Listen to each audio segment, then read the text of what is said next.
This little light of mine, I'm gonna let it shine. This little light of mine, I'm gonna let it shine. This little light of mine, I'm gonna let it shine, let it shine, let it shine, let it shine.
I am breathing and I know that I am breathing.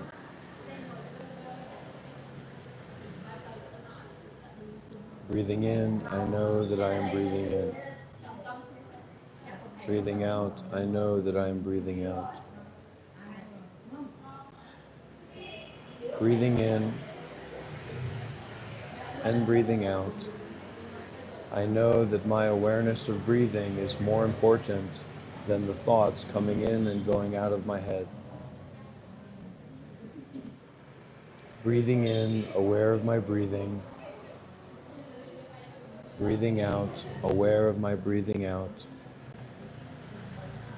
I realize that I know how to practice meditation.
I lived as a Buddhist monk for 7 years all over the world, but I'm no longer a Buddhist monk.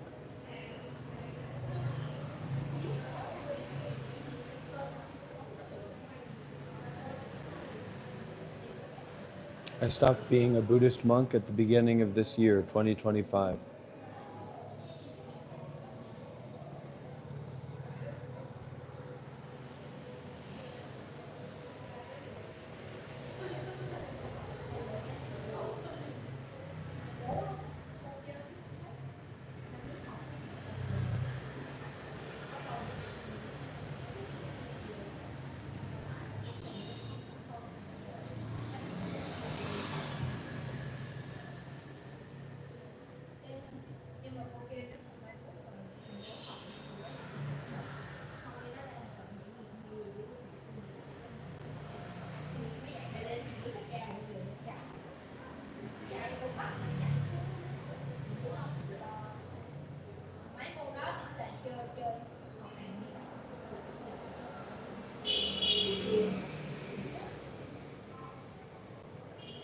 I did not get booted from being a Buddhist or from being a monk.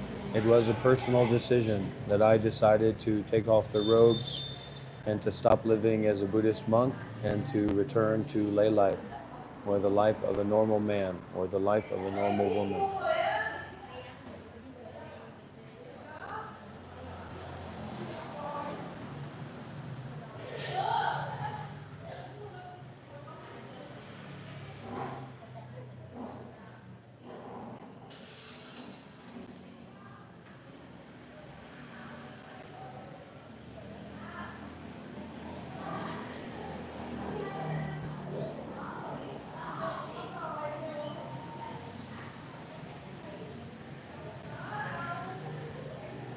This is not something that can be understood intellectually or conceptually.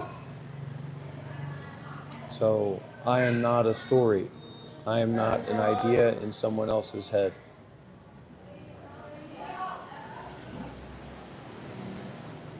My life is not defined by what others think of me. My life is not even defined by what I think about my own life. My life is not defined by thoughts, nor is my life defined by possession, by ownership. I would rather say life just is.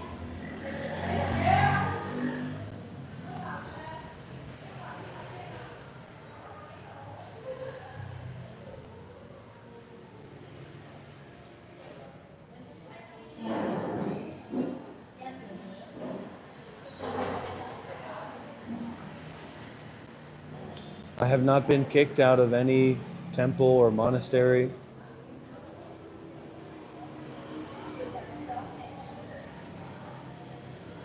It was a conscious choice for me to stop being a Buddhist monk. I'm not rich, but I'm rich in spirit. I'm rich in blessings. Because I lived as a monk for 7 years, I had many chances to meditate and listen to teachings from very wise and compassionate people, and to put those teachings into practice.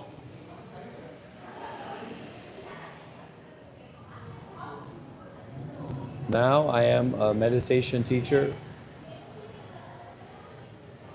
That's one way to say it, but I'd rather not put any labels on myself, if possible.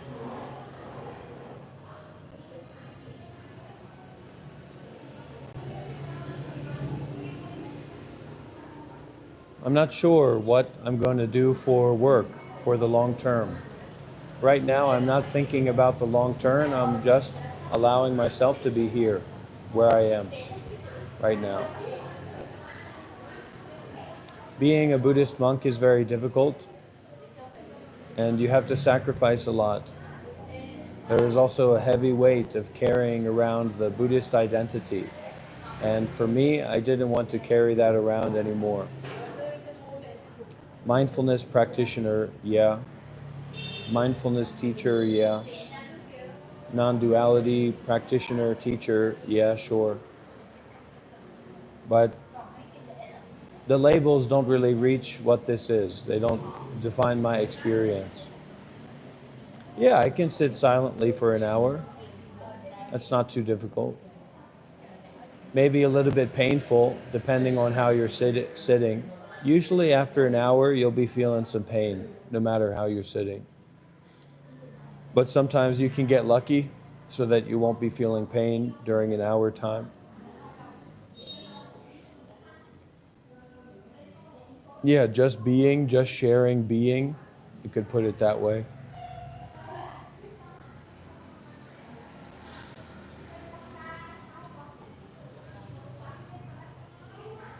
Few words in a few different languages, but I'm not much of a memorizer.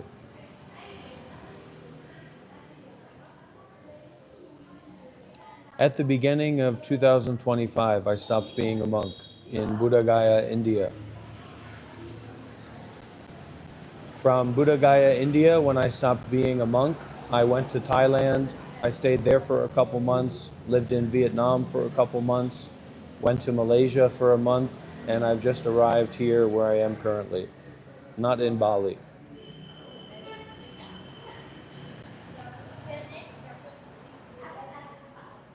Sitting silently, doing nothing, when spring comes, grass grows by itself. That's beautiful. This is not a protest. This is more like an invitation to just be.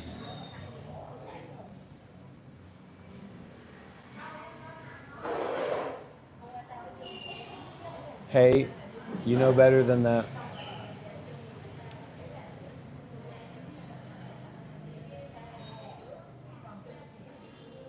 You can join the monk community and leave the monk community up to 7 times. You can go in and come out up to 7 times. So I've only used up one of my monk tickets. I still have 6 left.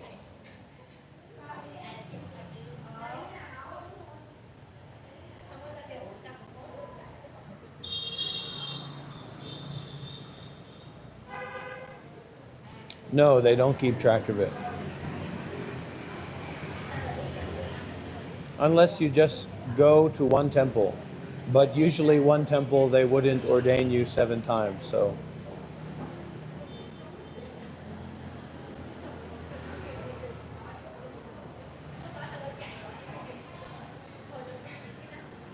Yeah, I was really a Buddhist monk for 7 years. I'm right here, you're looking right at me.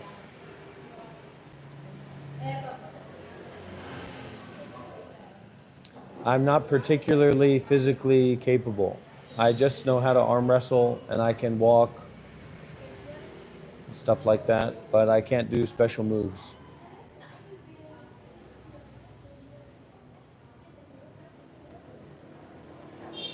Yeah, I have some savings, but most of my support is just coming through students. I don't know if they consider themselves students or not. I don't, maybe they'd say they're my spiritual friends. I don't know. Up to them. Yeah, being very still, but being very aware is a good thing.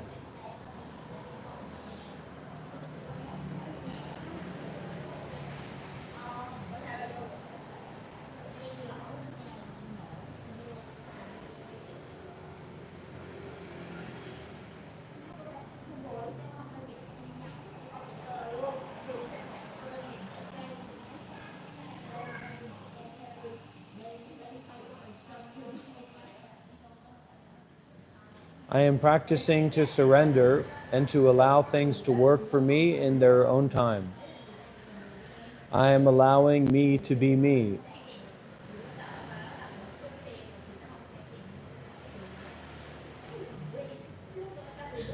I'm very open to being a digital dharmic DJ, but I don't have many skills. This is probably this is my strongest skill. Whatever this is my main skill. I'm also planning to purchase a wig very soon and to get a SIM card and maybe to rent a motorbike to drive around. But it's raining in this place all the time. It's raining, so.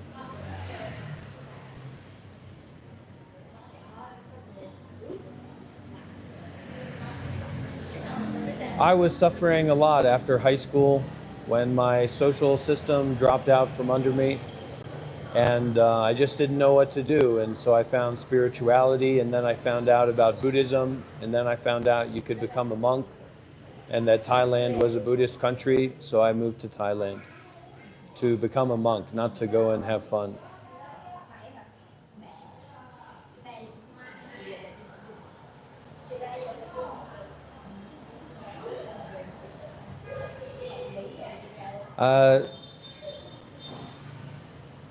Like I said, students or spiritual friends are currently supporting me in different ways, such as making donation.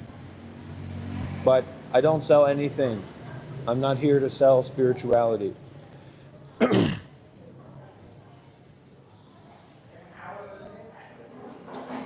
Kai, you should try to see that you are seeing where I am right now. That is more direct than the intellectual definition of a country. It's not important either way, otherwise I would say it. It's not important to say it, it's not important to not say it. So that's why it's easy to just continue. Yeah, you can ask for yourself.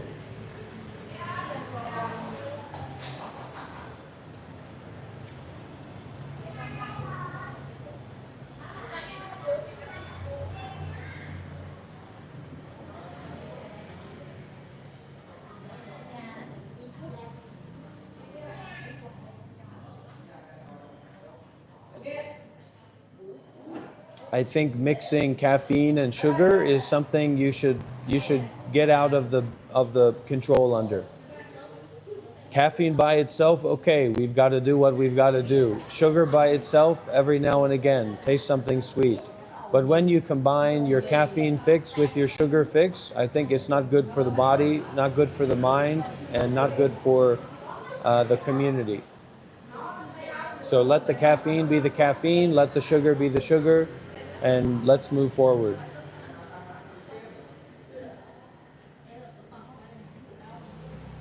I've read that book, but it was a long time ago, Luca.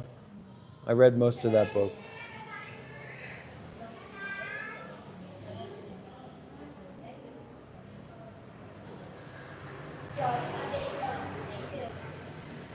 Just wait till I get my wig.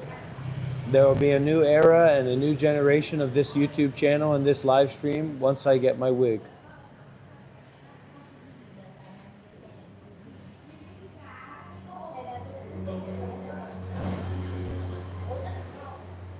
So just being, just breathing, just sitting, just being aware, that's a good idea. That's a good thing to do. Simple. Don't think about it. That's just simple. That's just good.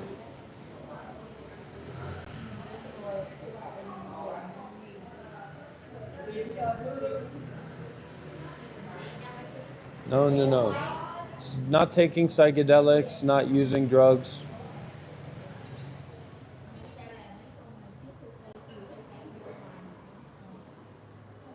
I have tried ayahuasca before, but long time ago. I don't recommend psychedelics in general. I recommend something like this, just being.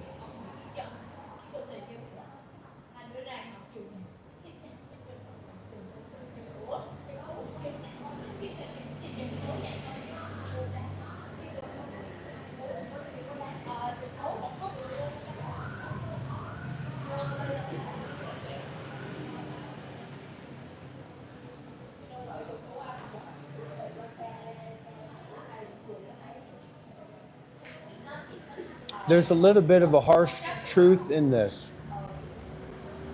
And thank you for your donation. It means a lot. Even though it's just $5, it means a lot. It's the sentiment counts. There's a harsh truth in this that everybody is going to die. The people you care about are going to die. Your family is going to die. You yourself are going to die. So you have to accept that.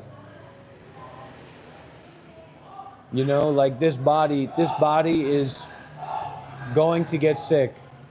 This body is going to go through all kinds of difficulty. And we can't control when or where or how that's going to happen. There's no way to control that. So recognizing that and realizing that, like realizing that if that person that you love is not in front of you, if you can't see them, hear them, feel them right now, they may in fact be dead. That's really crazy. But actually, if you can realize that and you can digest that, you can feel that, it's actually okay. So it's okay to not be successful in getting what you want. It's okay to feel and experience what you don't want to feel and experience. Somehow it's actually okay. And that can give you enough relief and space to actually do more and be more creative about how you approach taking care of what you feel like you need to take care of.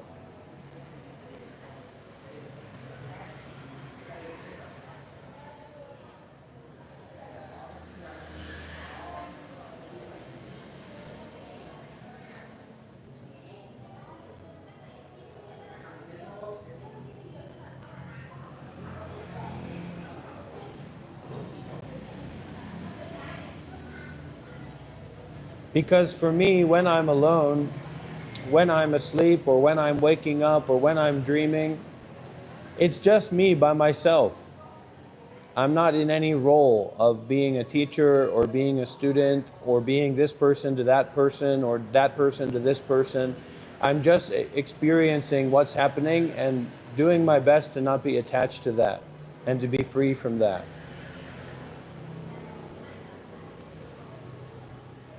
I have a story about bologna sandwiches. Everybody here knows about how wonderful it is to eat food and watch a movie and watch a TV show, watch YouTube videos, right? Raise your hand if you enjoy, if you know the pure bliss and joy of eating delicious cheeseburgers and watching great YouTube videos. Raise your hand if you know the joy of that, the happiness of that. I went to a 10-day Vipassana retreat. This is back when I was 19 or something like that. I went to a 10-day Vipassana retreat. Every day meditating 8 hours, 12 hours a day. Very intense, very difficult, very horrible, very electrifying. And I came back home to my grandma's house. My grandma and my grandpa, they've since sold this house, but they had a big screen TV, the old style, like CRTV, big screen TV, not a flat screen, like a massive house of a TV. And I made myself a bologna sandwich with mayonnaise and white bread and bologna. And I said, I've been through that meditation retreat. My head's kind of all gerjubbled about, and now it's time for me to really relax and enjoy the big screen TV and the bologna sandwich. And I sat down on that couch and I turned on that TV and I began to eat that bologna sandwich, and it brought me no pleasure. It brought me no joy. It was like eating sand.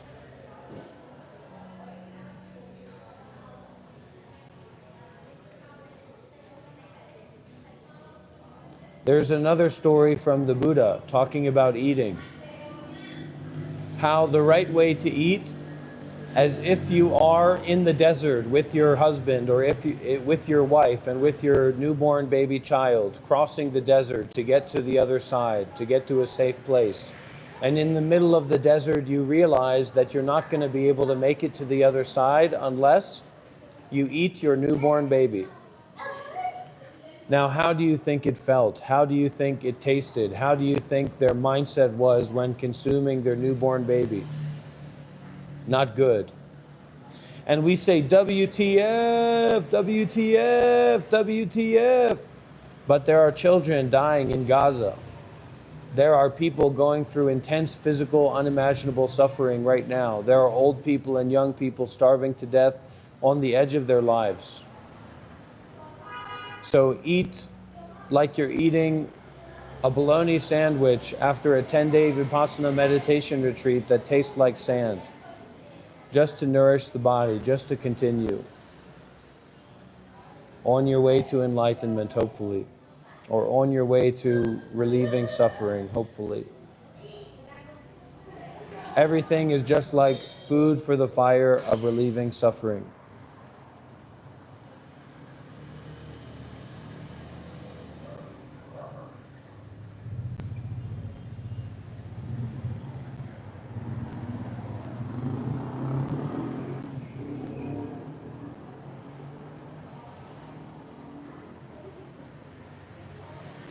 I'm allowing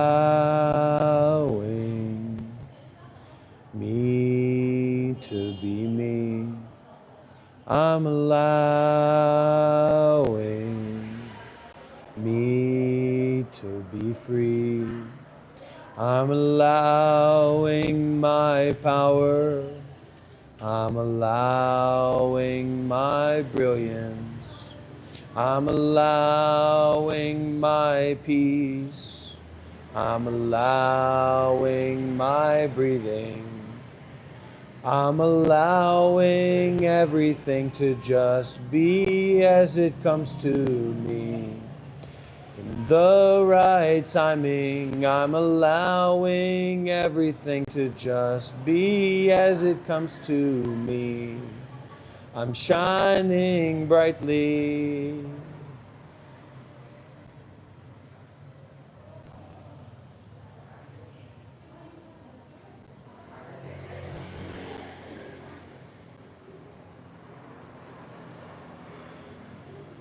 I'm allowing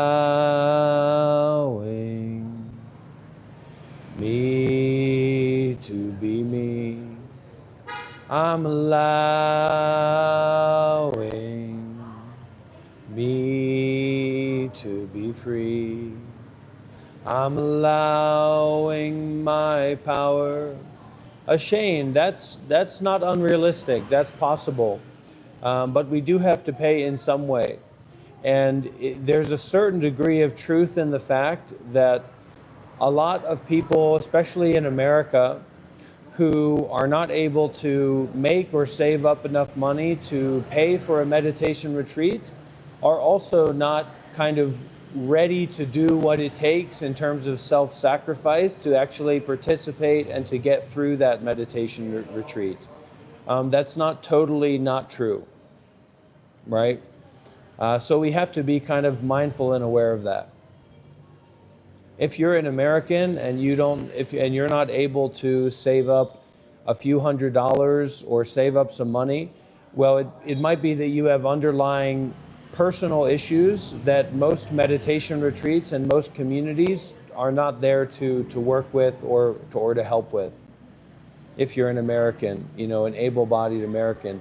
I'm not saying I fully agree with that system or that mentality, but that's oftentimes is very true. And so the 10-day Vipassana retreats, for example, are completely free. Yeah, so that's one thing you could look into. There's a degree of consistency, and there's a degree of willingness, and there's a degree of patience and openness to trying again and again that is very, very necessary to develop on this path or to get the fruits from this path. Kind of like we have grown up in America, and so we have the mindset of a McDonald's peach tree. And so we think that peach trees function in the same way that McDonald's do. You show up to the McDonald's, you pay them $5, and you get a peach. But that's not actually how peach trees work. It takes time, it takes effort, it takes consistency, it takes patience, it takes self-sacrifice. And one of the biggest things that you have to self-sacrifice is that expectation to get what you want in a short period of time. Right? So this YouTube channel is not here to help people get what they want in a short period of time. That's like where Reiki comes in, and sound bowl healing, and Kundalini sex yoga retreats in Bali. This is kind of more like for the long term, a lot of patience. A lot of patience. They're called allegories, Alistair. They're called allegorical teachings.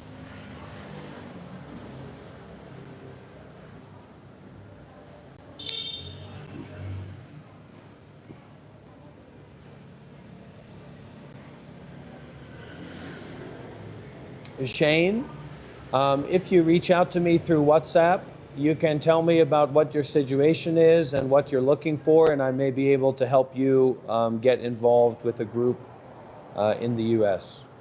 to volunteer and to practice and do certain things. Yeah, it's possible. Go to the website. I'm sure that Kai can share it with everybody, what the website is or what to Google to find it. Just Google Vipassana Retreat.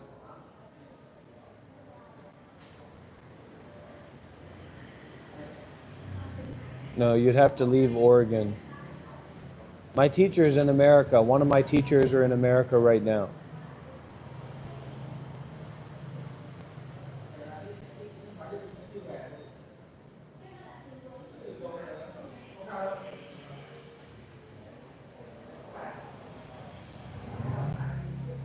Yeah, that's pretty normal. Limited age, 28. That's why we are very limited to develop, especially in a short term, Haizo. So you can get fast short-term development if you sacrifice your life. But if to the degrees that you're not willing to or willing to sacrifice your life, development will be correspondingly limited in a short term.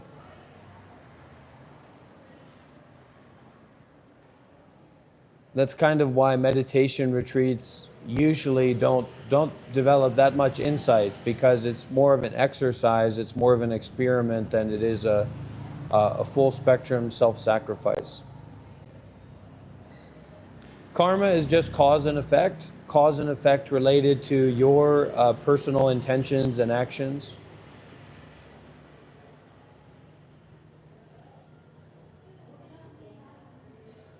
Yeah, so you can message me on WhatsApp and you can tell me about your situation and I can try to give you some advice.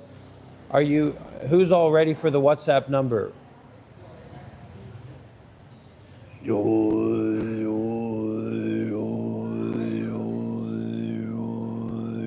Okay, here we go, Shane. +1 443 987 6521. I'll say it again. +1 443 987 6521. Don't expect me to respond.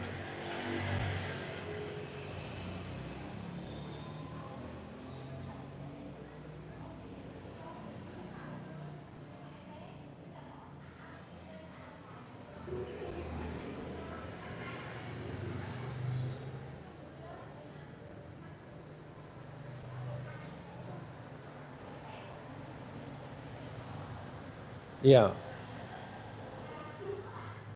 Not to you specifically, Shane, to anybody.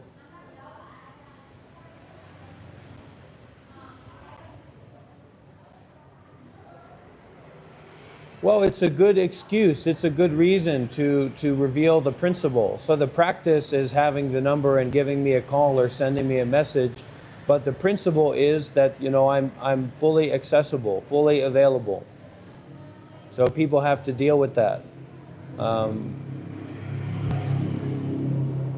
You're not going to be able to practice meditation very good if you're halfway accessible.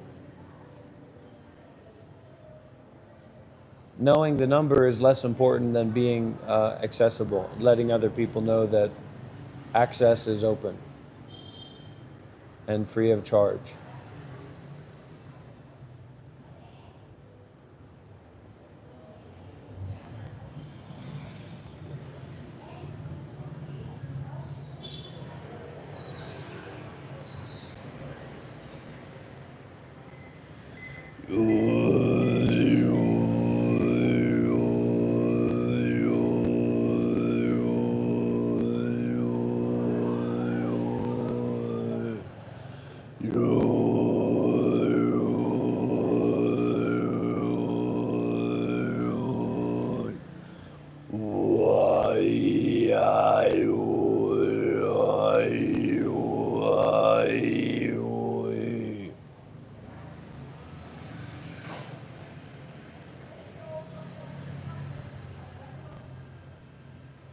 Because I think about it,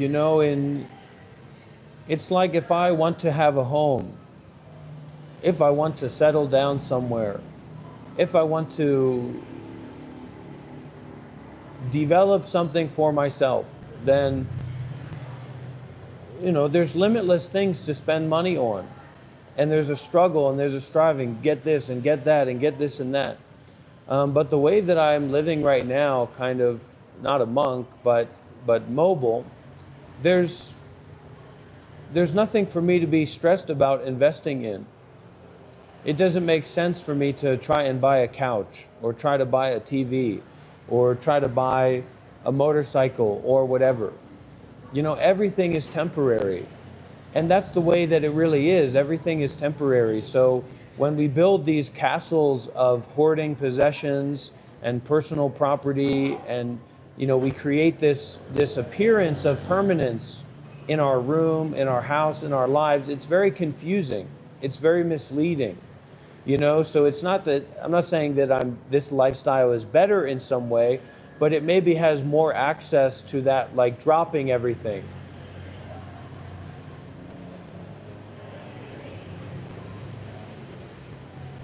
And that's a principle and practice, right? That's a principle of impermanence, and then being able to put that into practice, that realization of everything being impermanent.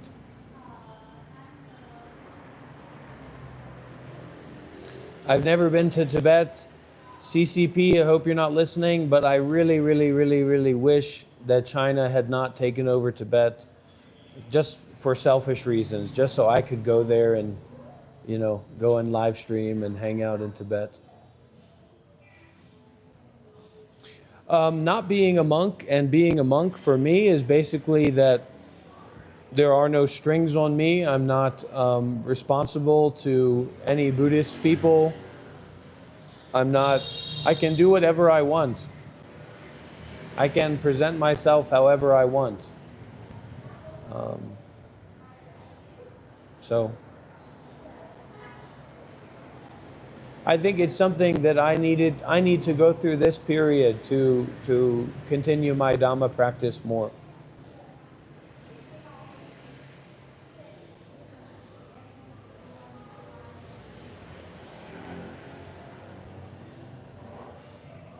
Well, I don't know. It's so expensive and convoluted to go to China, so I'm not worried about it right now.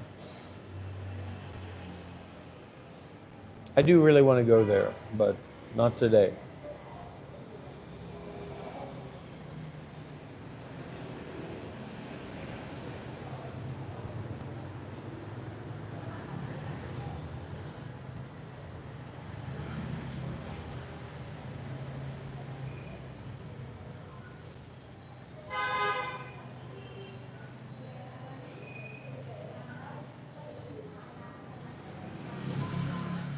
Oh, I've been to India. I've spent a lot of time in India. Total, I've probably lived in India almost a year or more.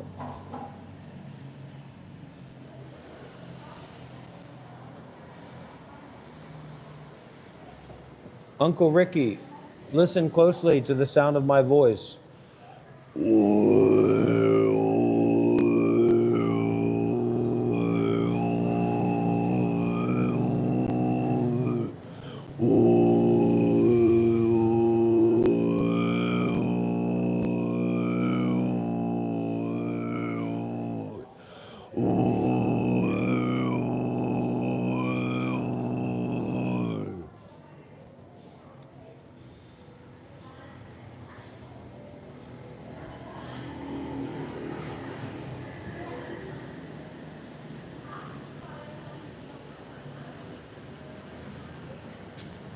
That's a big conversation, CJ. It's a big topic, a beautiful topic.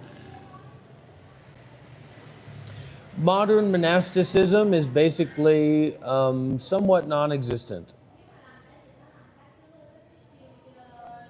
Monasticism in terms of modernity or any kind of progressiveness is basically non-existent. There's some pockets here and there that are experimenting with it, but they're not particularly advanced. When we're talking about Western progressive monasticism, etc. You still here, Ricky?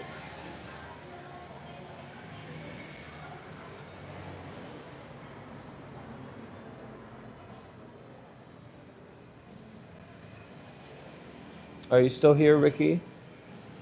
I'm not against being a gay man. I would be open to being a gay man. That's just not the way that it is.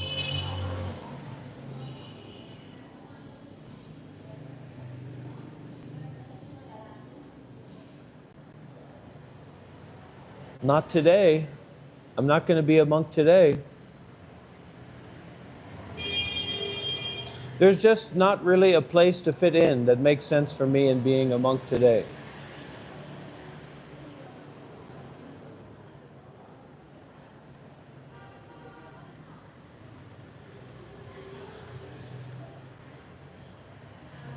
Where are you at, Ricky? You still here? You got scared off? But there's a really deep teaching in there, right? Because we have Ricky here who said, you know, I'm addicted to things and I'm going through this difficulty and I'm going through this lowlessness, right? Being low. But I'm not. I'm not going through that. My understanding and my experience and my way of coping with suffering and living life is not that. So as much, just in a practical terms, right?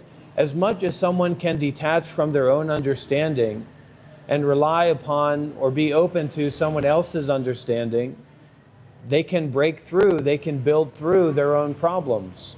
So we have a lack of reverence, we have a lack of willingness to listen, we have a lack of willingness to put our own ego aside and to even see how broken our own ego is. And just to listen and to be there. And this addiction is kind of, we're putting everything into a box. We're putting everything into a particular box. And we're not just ready to see how problematic our own ego is, but that we're then ready to take on that ego and then complain about other people and complain about how, you know, they didn't do the perfect job in helping me or supporting me or whatever.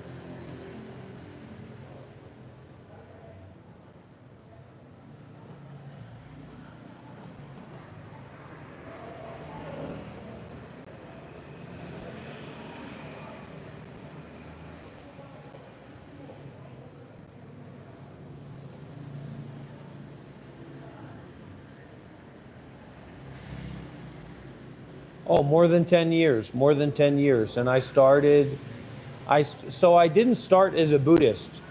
I started my spiritual journey because I was a very negative person. I was a very dark person and just very trapped in myself. I would make fun of other people a lot.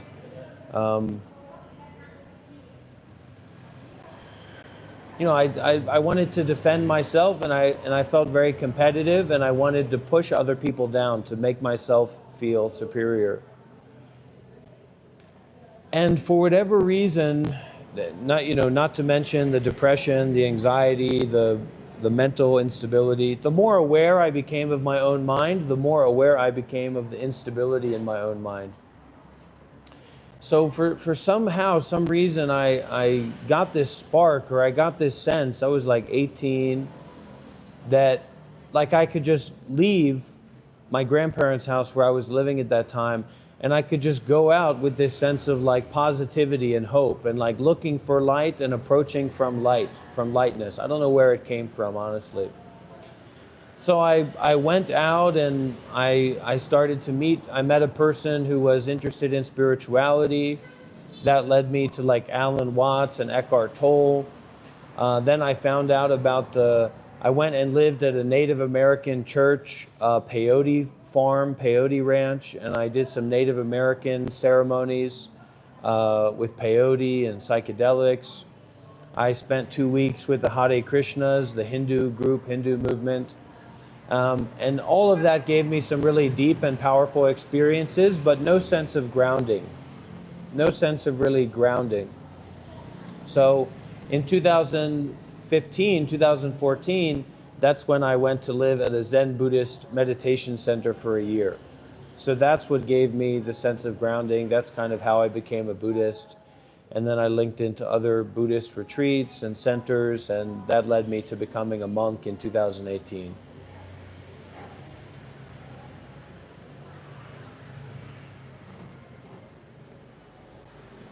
The most important retreat that you can do is to flip the switch on your ego thinking about the past and future.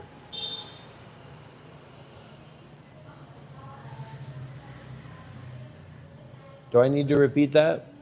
The most important retreat that you can do is to flip the switch of thinking about the past and thinking about the future, and to just be here now.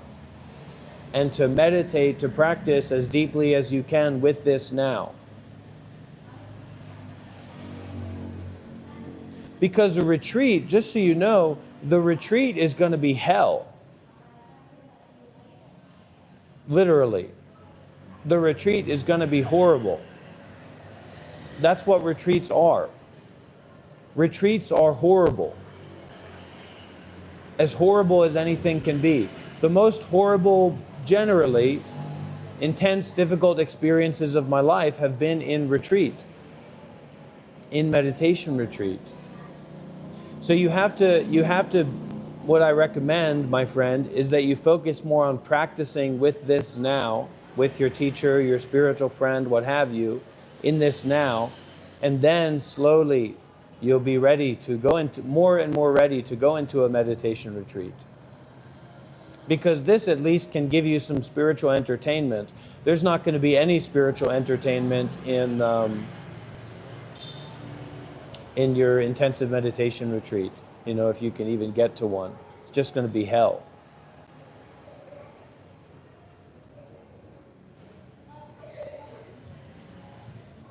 Of course, Kira, that's the point. Facing suffering is the path. It's not feeling good and feeling in love with our teacher or, you know, something like that. It's to be willing to face suffering is what a lot of us have to do. You know, to go through that rite of passage. The meditation retreat is almost like a rite of passage. So I've been through a lot of rites of passage.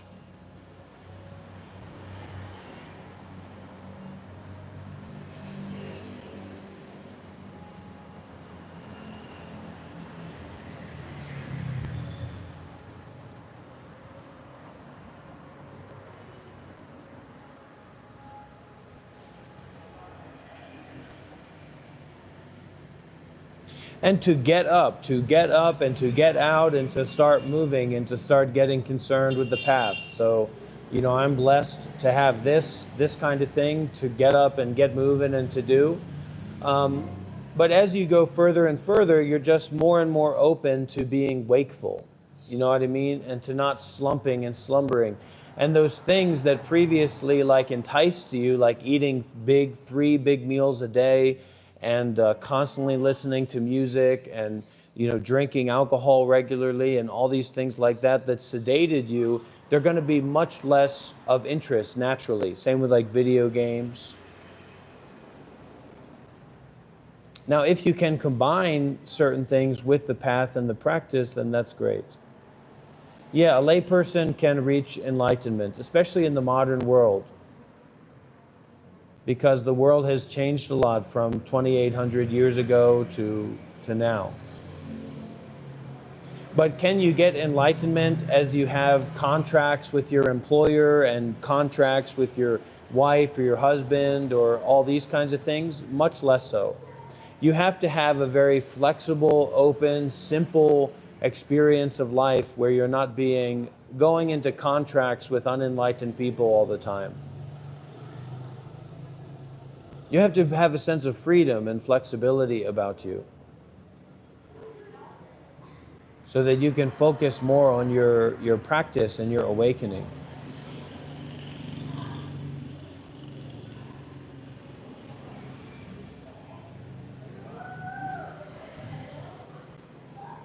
And you have to be open to not having anything.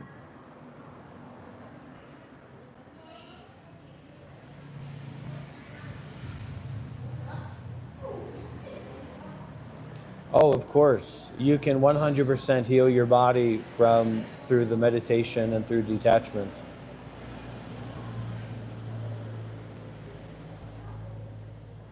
No, you just got to relax, not in a hurry.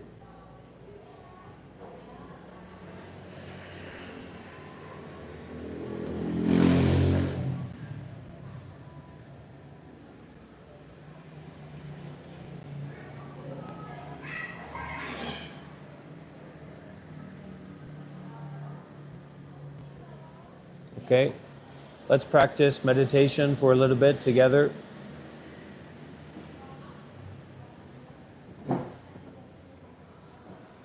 So become aware of your body. Adjust your seating position so you're sitting upright a little bit and comfortably. I'll give you a moment to do that.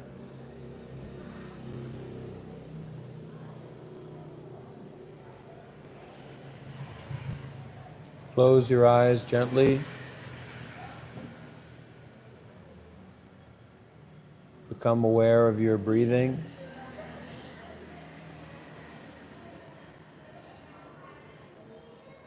Start to relax your body, relax your face.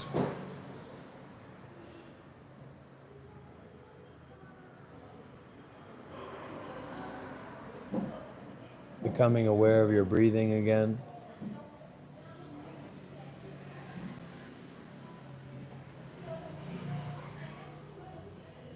Aware of your breathing in.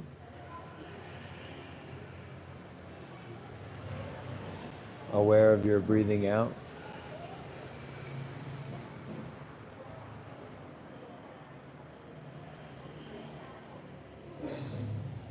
Breathing in, awareness of breathing in, and awareness of the whole body as well. Breathing out, awareness of breathing out, and awareness of the whole body as well.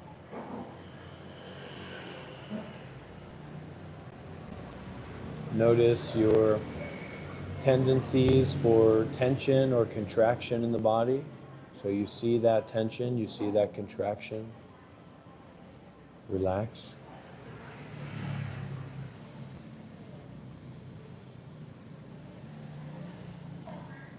Let go. Doesn't matter what you're thinking about or what's going on or whatever, you just notice it and then okay, it's relax, let go. Awareness of breathing.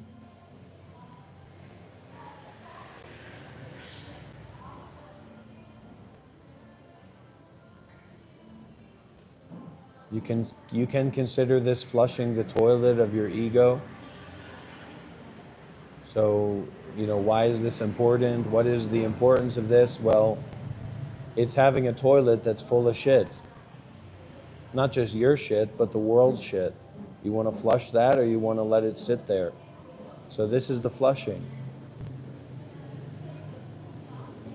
Breathing in, aware of the breathing in process, the breathing in experience physically.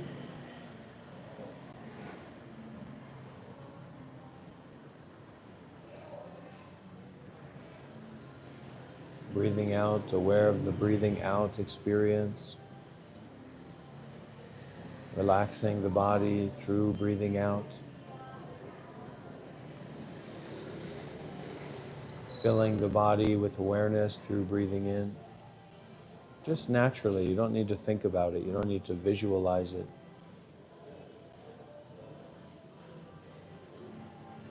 Body breathing in, body breathing out.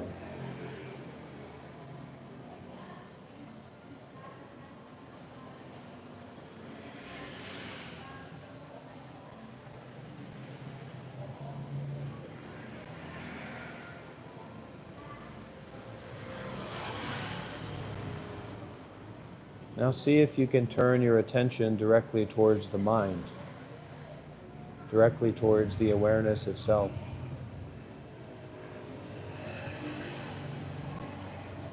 So awareness looking at awareness, mind looking at mind.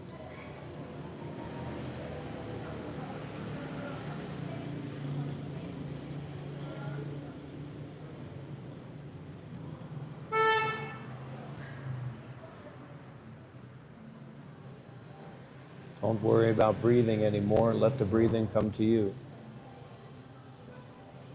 Mind looking at mind, awareness looking at awareness.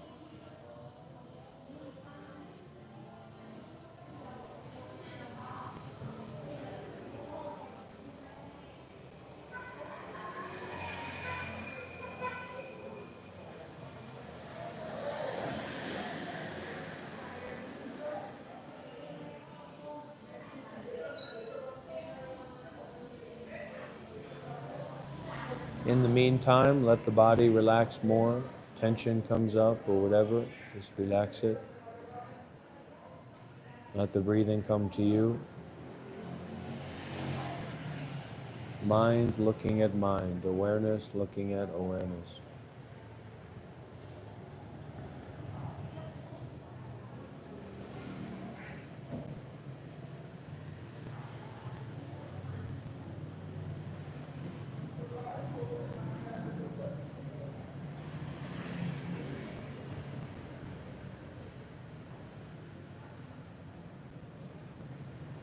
When you feel that pleasantness, that depth, that richness, go right into it. Go right into it through mind looking at mind, awareness looking at awareness.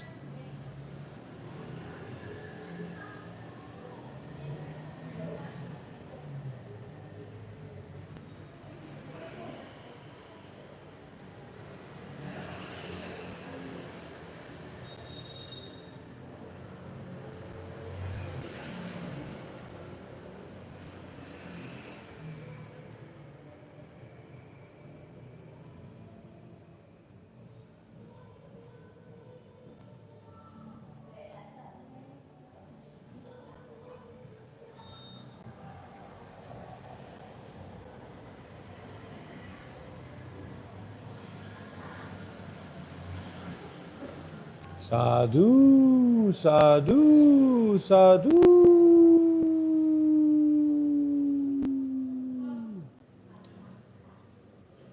Okay. Meditation, real meditation.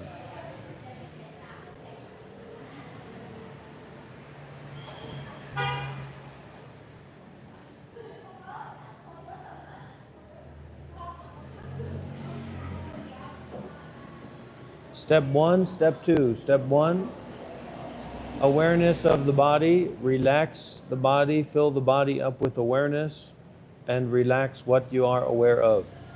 Awareing and relaxing. Step two, awareness facing awareness, mind facing mind. Direct experience, okay? So you can see it's not intellectual. It has nothing to do with what we think about. Has nothing to do with our beliefs, has nothing to do with our religion or something like that. It's a very direct, lived experience. It's kind of out of body. Almost has nothing to do with the body as we know it or the mind as we know it. It doesn't really have anything to do with knowing.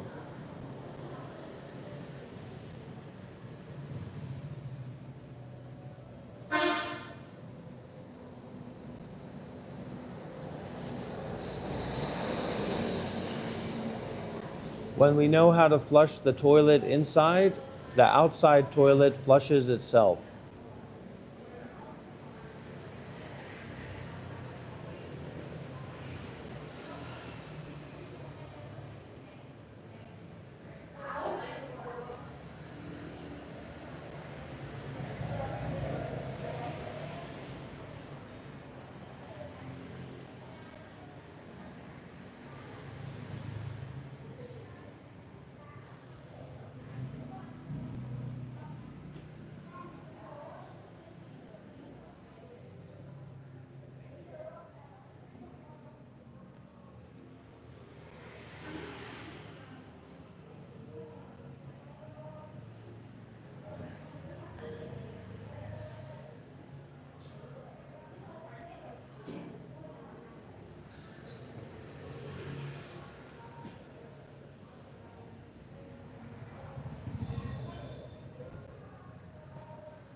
So there are trolls inside of ourselves and there are trolls outside as well. When we learn to flush the toilet, it applies to anything, it applies to everything. But we're not rejecting. If you go through your life trying to reject, it's the same as you go through your life trying to control, trying to manage.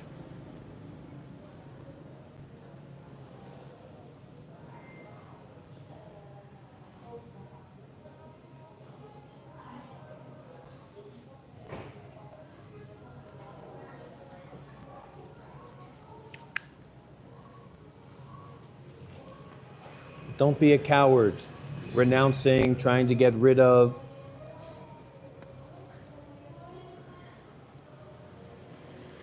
trying to run away. Nothing to run away from. Nobody to run away from.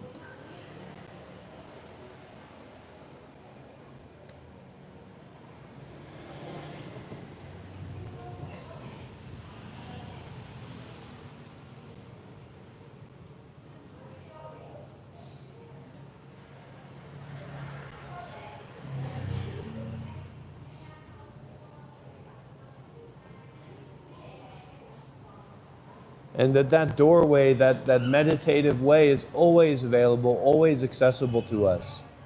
It's not a matter of we're sitting down and doing meditation. That's fine, but that's like your ice cream. That's your treat. That's what you like to do. That's your, that's the gift that you give to yourself. It's not an exercise. It's not a, we're getting put through physical training or being put through mental training. You're going to put me through mental training? No, you're not. And there's a truth in that. There's a truth in that side of ourselves that's not seeking, not fixating, not dwelling, not being absorbed, but is actually light and free instantaneously and accessibly, right? There's a part of that that's true. So, but if we like to meditate, then we can do it. We can go for the meditation retreat or whatever. That's also good and fine.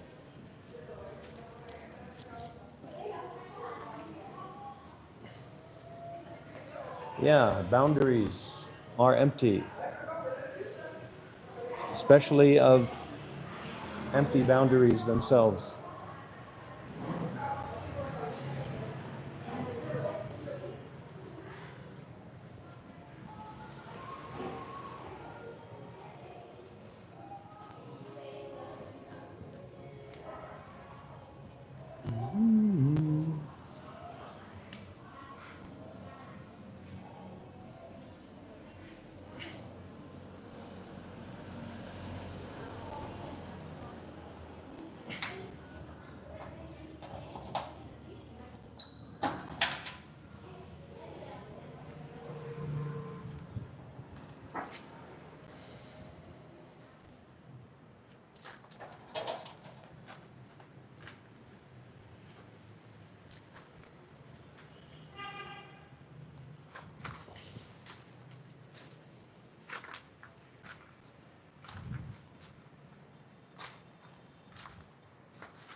So, a little bit of a tip, a little bit of a hint here. The mind, your mind, my mind, the mind is exceedingly subtle. So it's not just story-based memories that we have, but it's like our access to energies, our access to sensing into the subtlety of the mind, the profundity of the subtlety of the mind.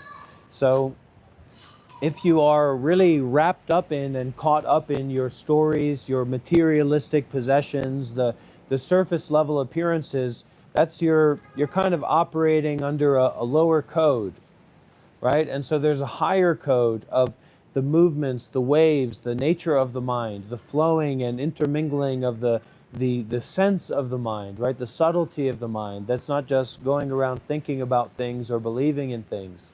Thinking about things or believing in things has no relevance to that. It's like light shining down rather than the things that it shines down upon. So we're turning the mind towards the light.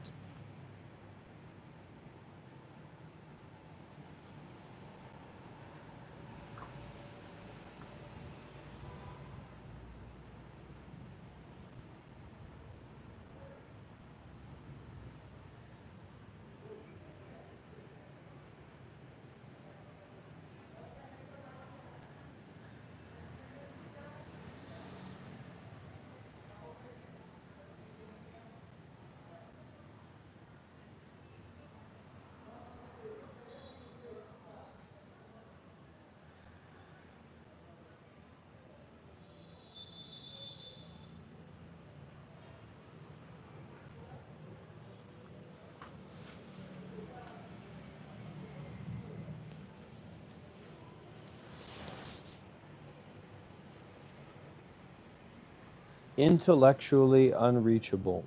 Keep it in mind. Intellectually unreachable.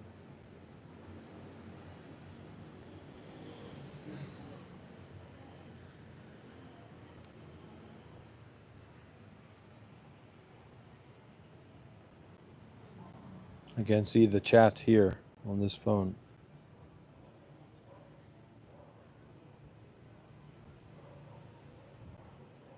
Intellectually unreachable. How's the audio here?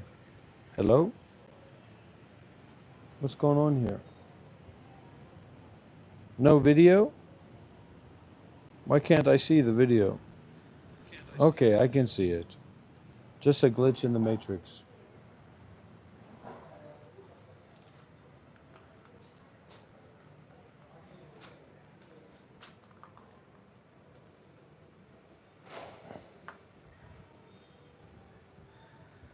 There's no should. Should you die? No, you shouldn't die. You should not be an idiot.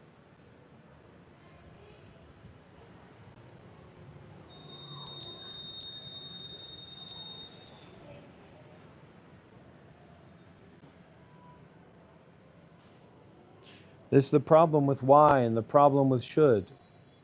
It's just how it goes.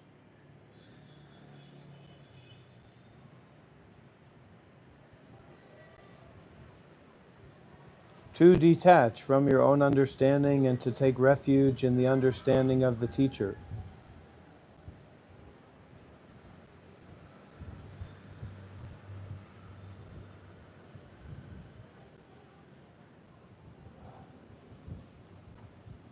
Seems that way.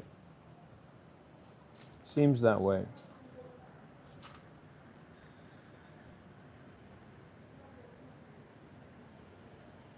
The matrix is the notion of separation.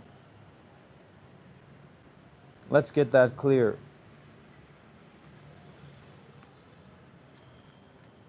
Let's look through that, Dan.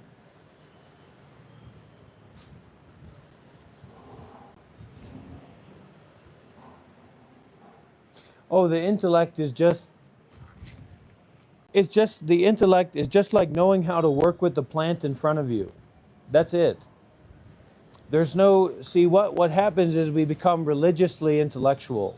We religiously believe in the science or the logic, but that's not even real science.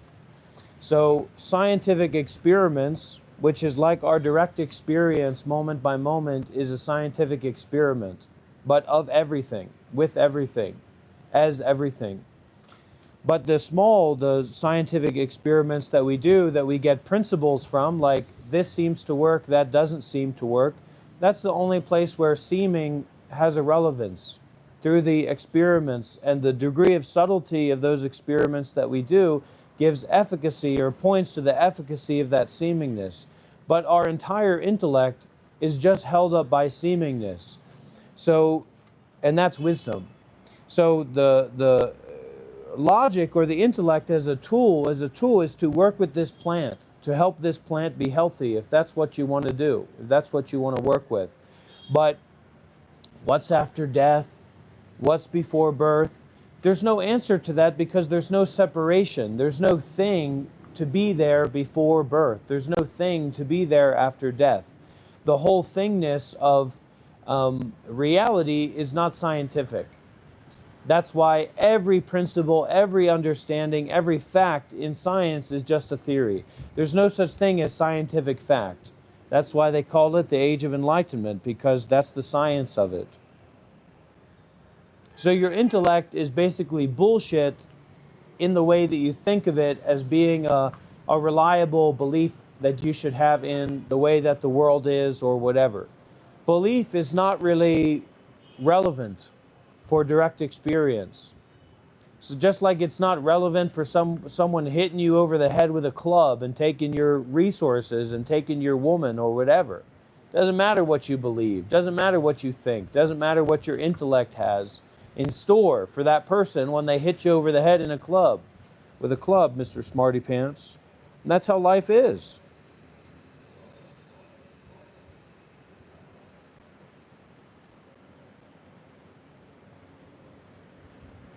Yeah, so Shane, you're in big trouble, bud. You're in big trouble. But we all are in one way or another.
Padme Hum Mani Padme Hum Om Mani Padme Hum Om Mani Padme Hum Om Mani Padme Hum Mani Padme Hum Om Mani Padme Hum.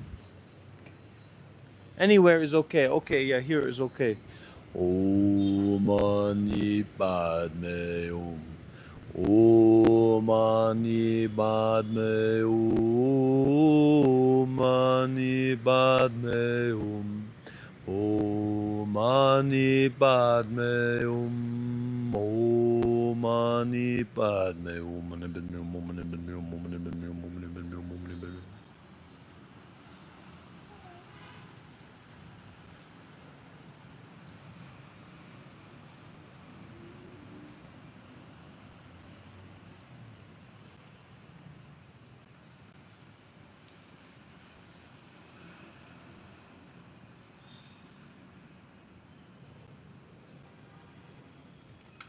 Because where are we actually headed? You know, that's the question. Where are we actually headed? And the real answer to that is not just intellectual, but something we can realize, is that we are on a journey to nowhere. Where did we come from? We came from nowhere. And if you're coming from nowhere and you're going nowhere, the best way to go about it is probably to take it easy and to take it slow, with no more worries, with no need to hurry, and to let it be mindfully. To let it be mindfully. And so the importance of the meditation retreat and all of the images and the monks and all this cool stuff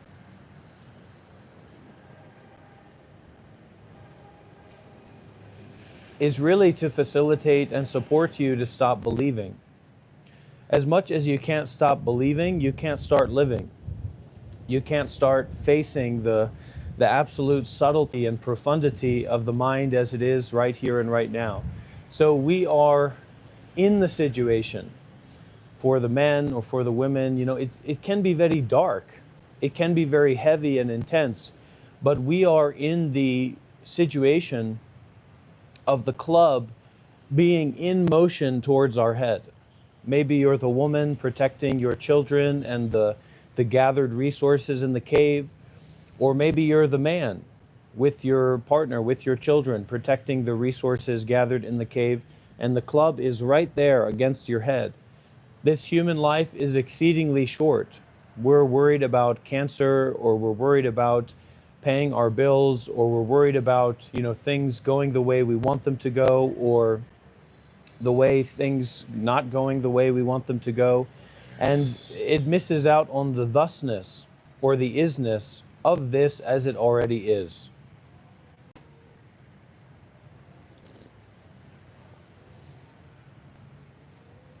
So it's not my mind. This isn't my YouTube channel. This isn't my body.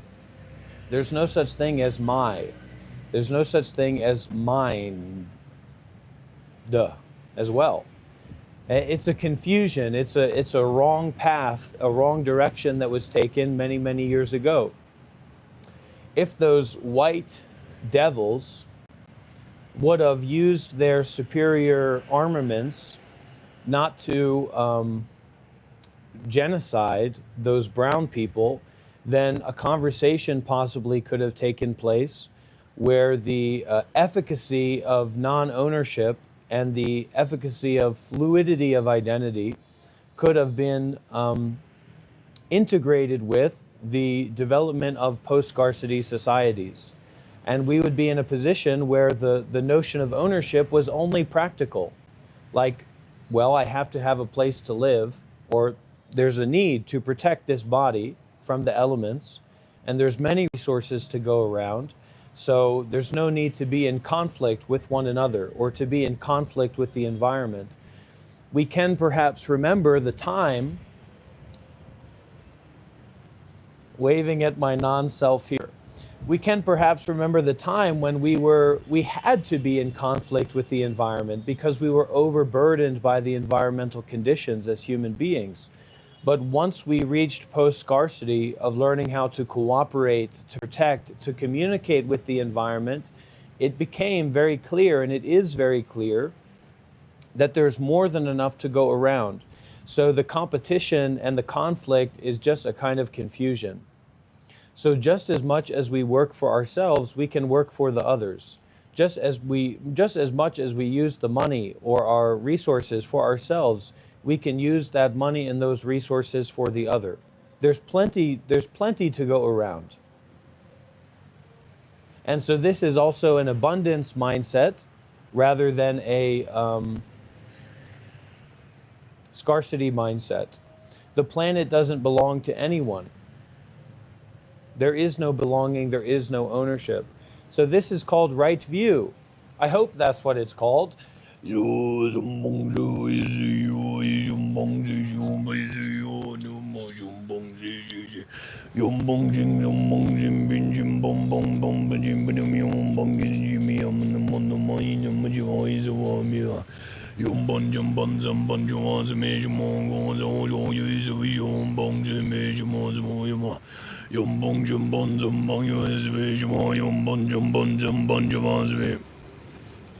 So where do I live? Why do I do what I do? Why do I live where I live? Is just to protect the continuation of mindfulness and detachment and helping others and bringing benefit to others.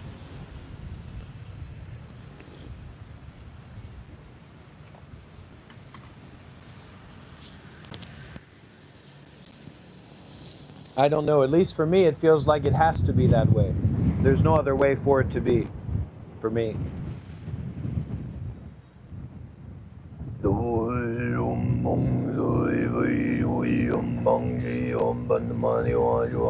Yes, Jason, I am a non-duality teacher.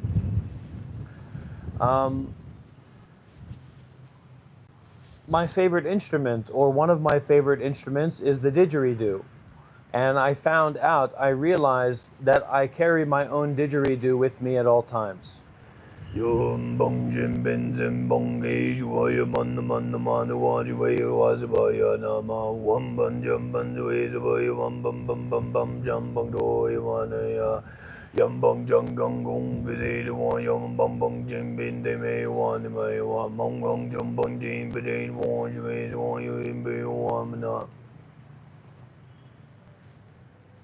I learned this by spending a lot of time in hell, spending a lot of time in heaven, and spending most of my time, I suppose, as being a human being that's not in heaven or hell. And I realized that the thusness of the way that it already is more precious than heaven and hell. And that heaven and hell kind of support each other. So you have to remove the supports for heaven and hell to collapse into the humanness of Buddhahood. Maybe. I'm just a young man, so I don't know very much about what's going on, but the cappuccino here is not too bad. They've got good Wi-Fi, so we can be here together.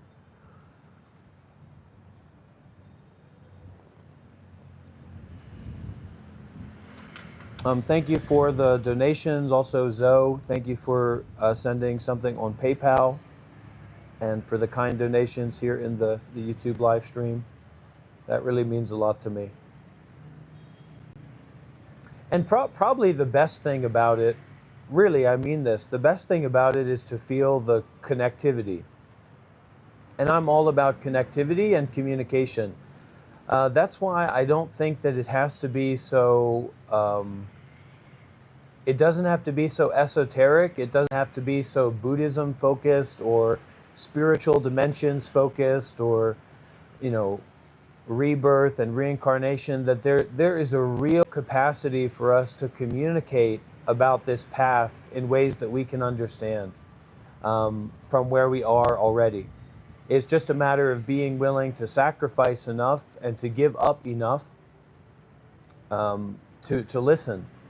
to the experiencing itself, to the presence itself, to the awareness itself. Um, Honestly, I've been eating way too much lately. I feel like I need to do some fasting, maybe a day or two, just to get the body relaxed and cleared out a bit.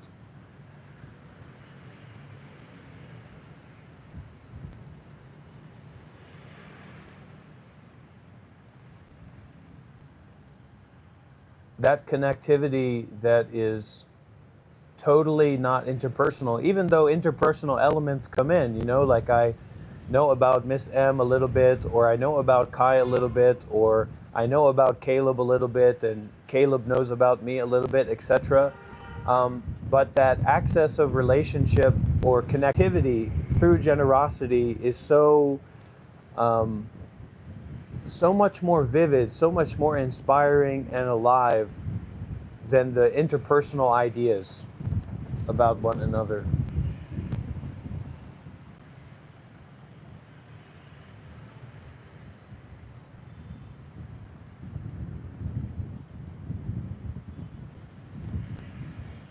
And that's a certain kind of training as well, to give like that and to sacrifice like that, because if you do want to, I'm thinking about this guy that's new in here, Shane Smith. If you do have that sense that, like, you want to go and give your life to meditation, or you want to go and live at a meditation center, or you want to be a student, or you want to spend time with someone else in a certain way, right? It is essential that we know how to sacrifice ourselves, because watching, on YouTube or whatever, that's fine. But once we're shitting in the same toilet, so to speak, there's all kinds of things that come up. That stinks. Or now you're sick. Now you're sick and you can't do what you used to do. And when everything is built up on these ideas and expectations and thoughts that we have about each other, we're very limited in terms of how big of a picture this can be. There's a guy who's reached out. He's a veteran, and he's talking about that he's going to sell his house in the U.S. and he gets like so much money a month from his veterans pay, and he wants to start up a meditation center in Thailand. So and wants me to support that. So I'm open to that. I'm not against that, but the degree of self-sacrifice it takes to do that is a lot. It's a very high degree. And to do that in a progressive and non-conservative and a way that's just based on open communication, and not on religious rites and rituals, it's basically impossible unless we can support the mentality of being deeply generous to one another, non-contractually. Non-contractually generous to one another. So it's like a meditation center built on non-contractual generosity. And this can only happen in post-scarcity. This can't happen when we're fumbling around to make a fire and to sell ourselves for money, or to meet our basic needs, right? To meet our basic resources. It's not possible in that kind of environment. So they say that the era of sadhus, or the era of and the arrow of renunciation, reached the human society once we reached post-scarcity. So I don't try to set an example of myself as some kind of idealistic spiritual teacher, but someone who knows how to give, and how to be vulnerable, and how to sacrifice myself.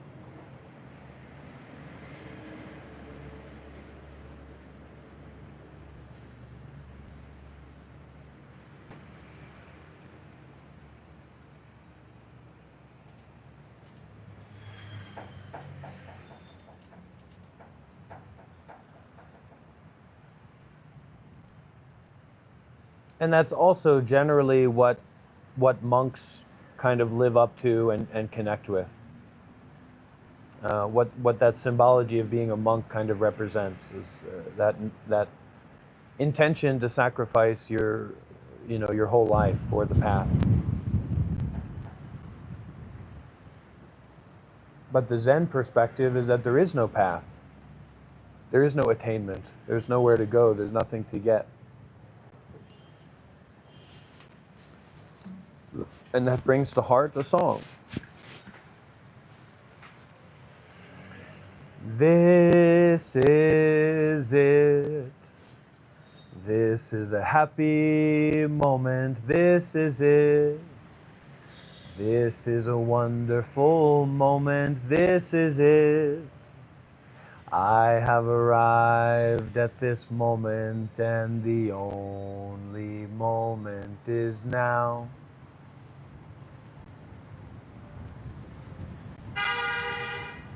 This is it. This is a happy moment. This is it. This is a wonderful moment. This is it. I have arrived at this moment, and the only moment is now, now, now.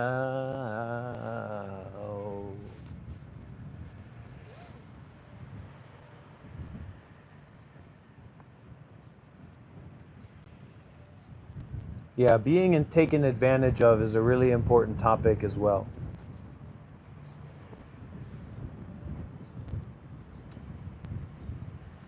So we break through the possibility of being taken advantage of by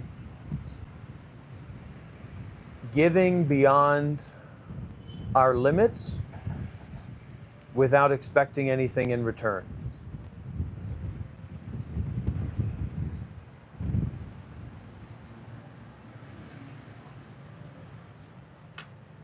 We give according to what we're concerned with, beyond our limits, without expecting back. So it's like an investment in what you're concerned with that's not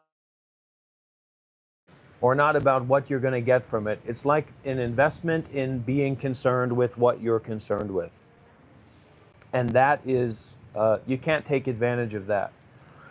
It's kind of getting as close to the line of renunciation as you can, while not, not ultimately choosing to renounce, because that's something else.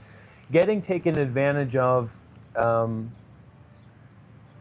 concerned with making donations or giving, like in relationship to a spiritual tradition of some kind, is when renunciation is being kind of like appropriated, like you're appropriating renunciation, and you're being encouraged to renunciate in a way that is just about the other person's ego. So a lot of cults form because this spiritual teacher or whatever is saying, okay, give up all of your possessions, give up your entire life, abandon your entire life, and just be concerned with me and what we're doing here. And that's not very safe. That's not very reliable. There's too much responsibility in that.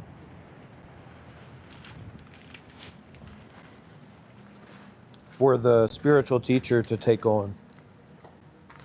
And it's not realistic for most people, especially modern Western people, to renounce like that. It just doesn't make much sense.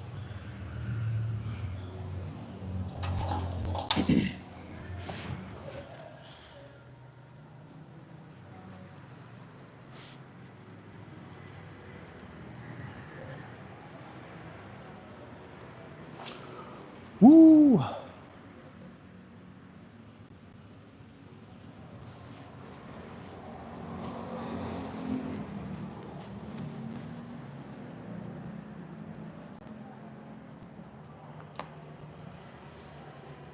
It's your interpersonal ideation that allows you to be taken advantage of.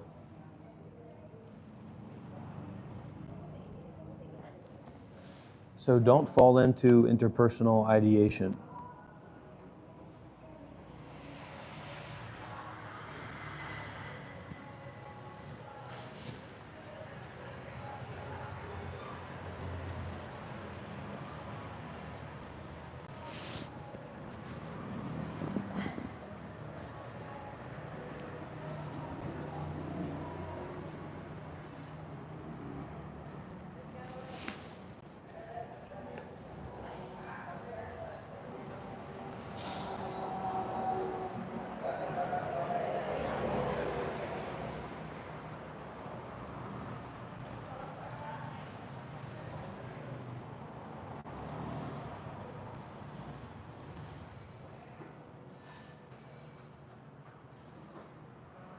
Oh, hi there in Istanbul. It's a nice place.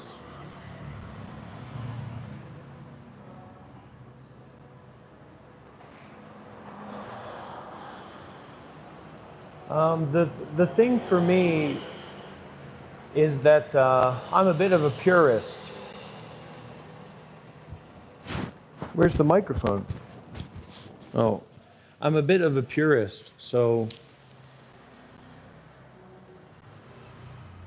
I don't like to plan anything. I don't like to set up any kind of structure outside of like just pure necessity. So open for collaboration, but otherwise this is the kids channel, this is the adults channel, this is the meditation center, this is the teaching, this is the guided meditation, this is everything for me. So if it changes or develops into something more, something else, then that will happen naturally.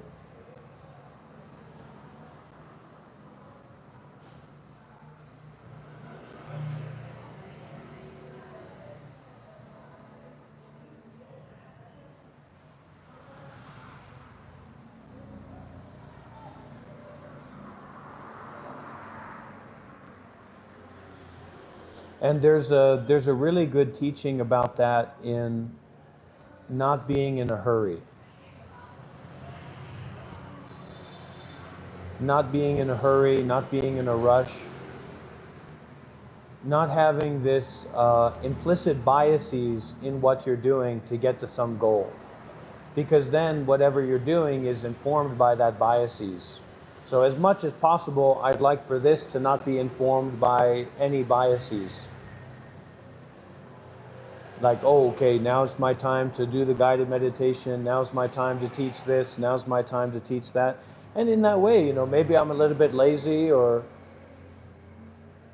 I don't know, but this is what makes sense for me now.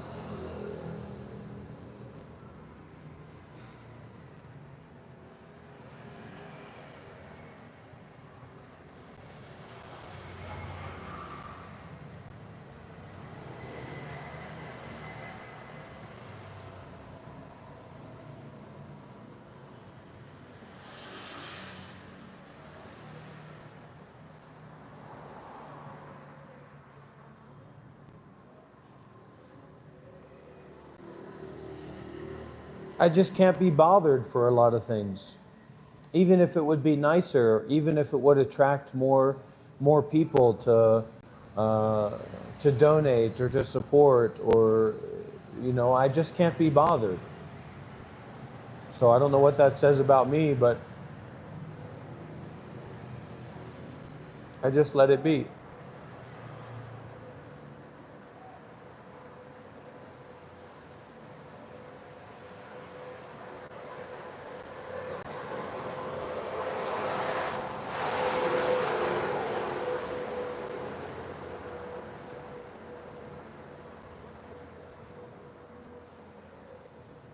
And this is meant to be a lived example of vulnerability and accessibility of the path.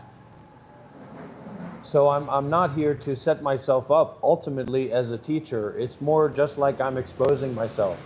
Because if I was here to set myself up as a teacher, I'm being very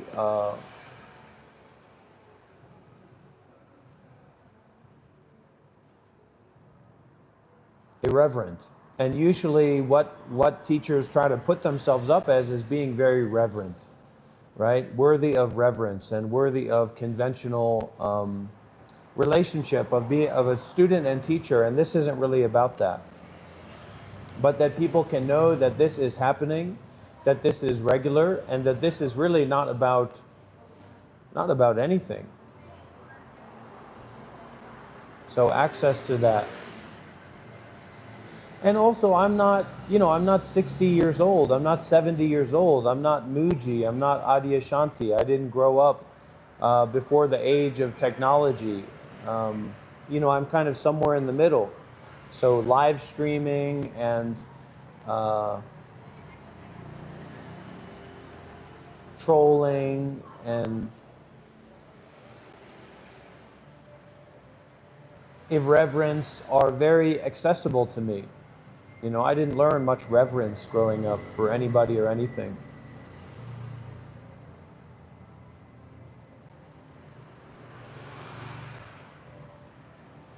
Basically, words have no intrinsic meaning.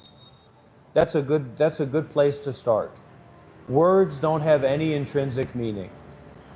The meaning that is intrinsically in words is fake and is directly corresponds to your ignorance and attachment, to your delusion, to your fear, to your anger, to your desire, etc.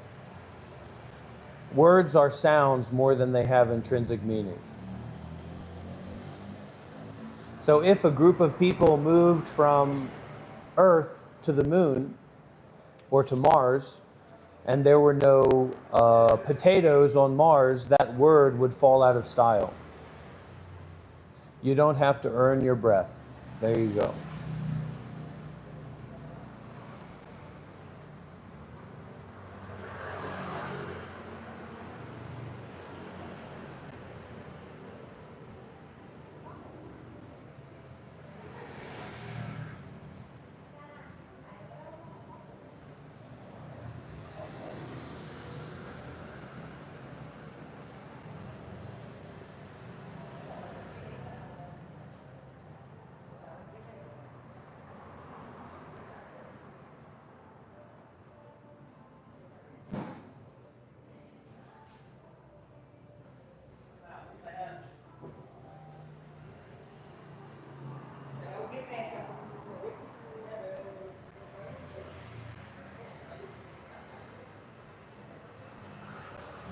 So we're in such a hurry to make this be a certain way that we don't allow it to be the way that it is and to become the way that it could be. So it's like we're chopping off the tree. We're chopping off the top of the tree too much. We don't allow it to grow and we don't allow the fruits to bear.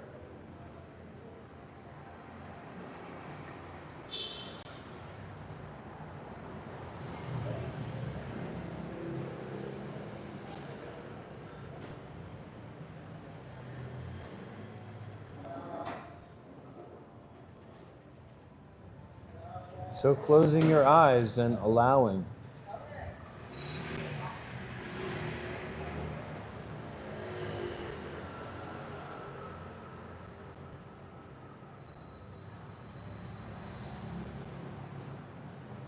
That excitement is actually traumatic. There's a degree of trauma in excitement, and so that was necessary up to a certain point.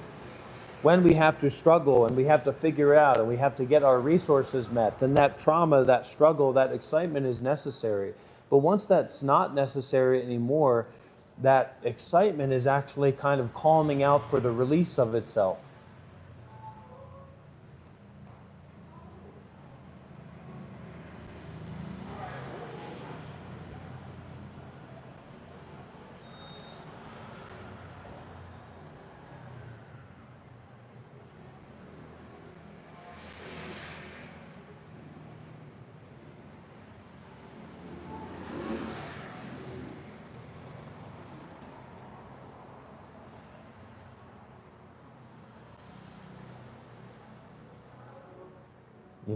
You might still be sick for a long time. It doesn't mean that you can't take some medicine right now.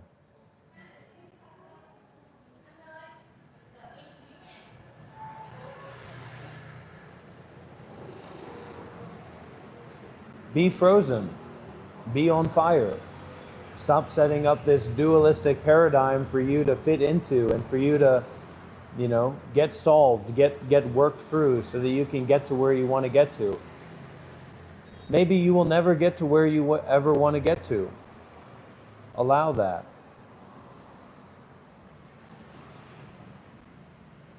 Totally allow that. Allow the hopelessness of getting what you want. Allow the hopelessness of not being able to avoid what you don't want to avoid. Do I need to repeat that? Allow the hopelessness of never getting what you want to get. Allow the hopelessness of never being able to avoid what you want to avoid, right here and right now.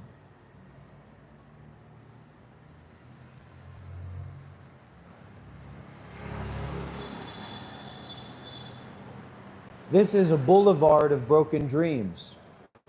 This is a boulevard of broken thoughts. All your thoughts, all your dreams, all your nightmares are broken because they are subject to impermanence, because they are subject to, with clear vision, a lack of separation. It's pretend that this thing exists separately from that thing. This thing and that thing inter-are together with everything.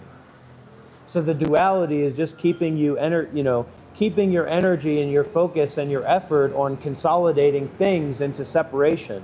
But there is no separation in thinglessness.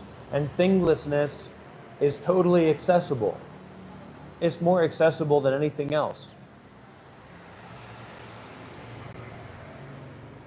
Stop fixating on things. There are no things. It's just a dream. Wake up to thinglessness.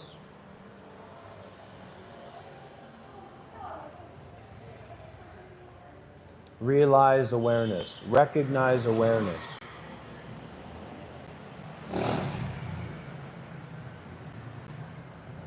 Cheeky monkey, instead of leaving rude comments, why don't you think about making a donation, making an offering?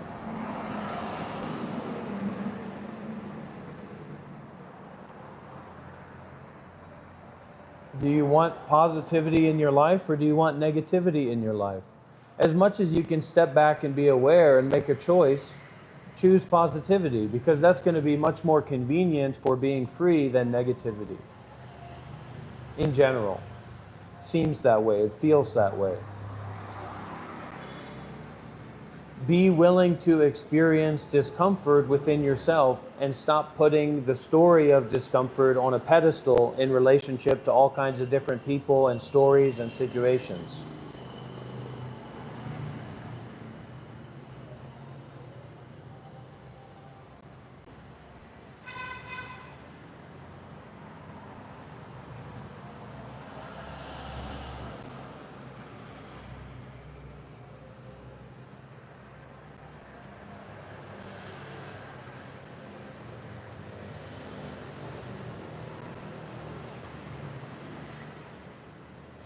Have to go very slow, have to be very patient, because we've been really indoctrinated. We've been indoctrinated towards getting triggered and offended, and been indoctrinated towards not being open to doing what we feel connected to doing. So, or seeing that as bad, or seeing that as intrinsically good. So it's going to take a lot of time for that indoctrination to relax and for us to feel safe in awareness.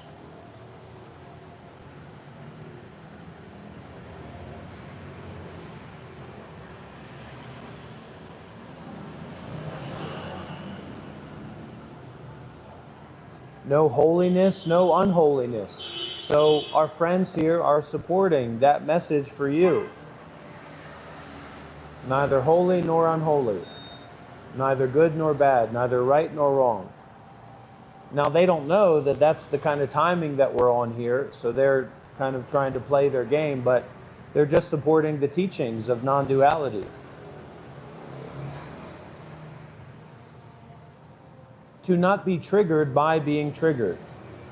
That's the important point. That's the Mahayana.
And for those people who have complaints and frustration about the irreverence or the negativity that can be shared in this environment, meet it, overcome it, practice more seriously, donate, support more seriously, whatever. Take the responsibility on you, not complaining about how other people are in this environment.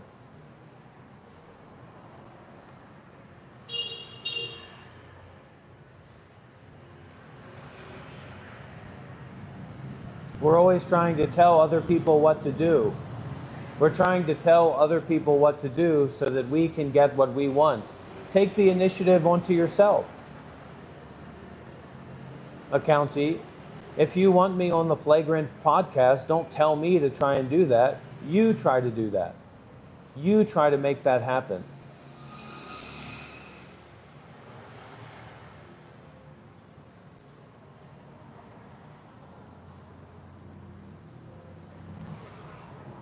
You don't even have to ask why. Just feel it more deeply. Just face it more directly.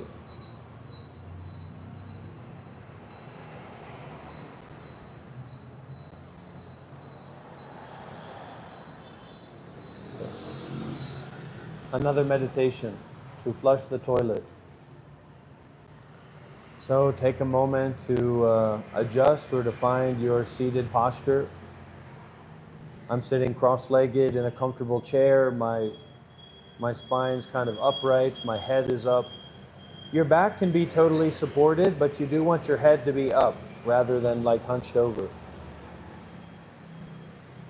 So take a moment to find that position.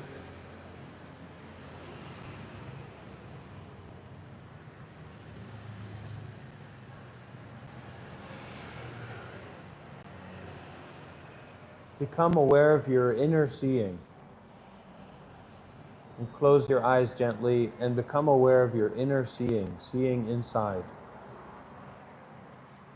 Seeing inside the body, seeing inside the mind. And a sense of presence, of seeing inside.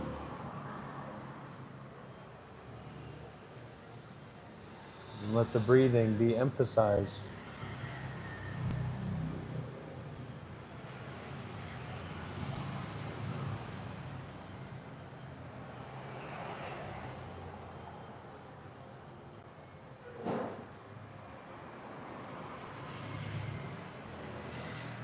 Let this be an experience that is totally not about you or your identity or your story, but just this active internal seeing.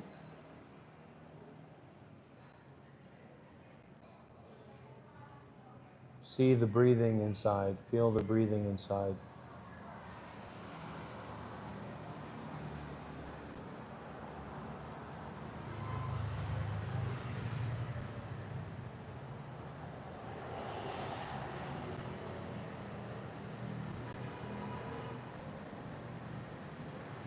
Now, as you feel the breathing inside, as you feel the seeing inside, as you feel this energy, this presence, this attention inside,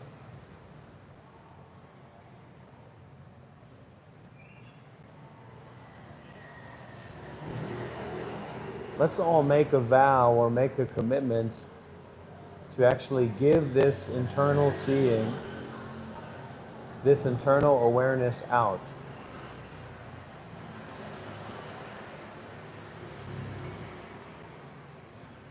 So aware of the breathing inside, aware of the experience of the body inside. Make an offering to give that inside experience outwardly, to give out all the energy in the body, to offer it out into space.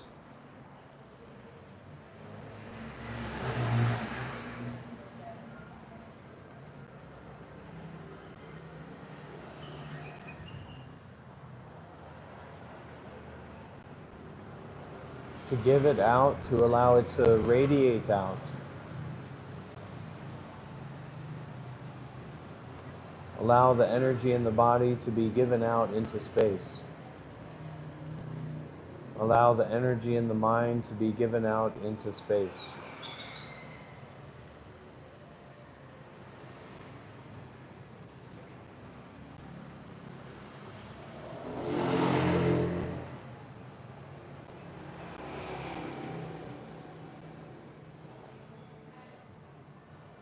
Allow the clinging and fixation and holding on in the body to radiate out, to be given out into space.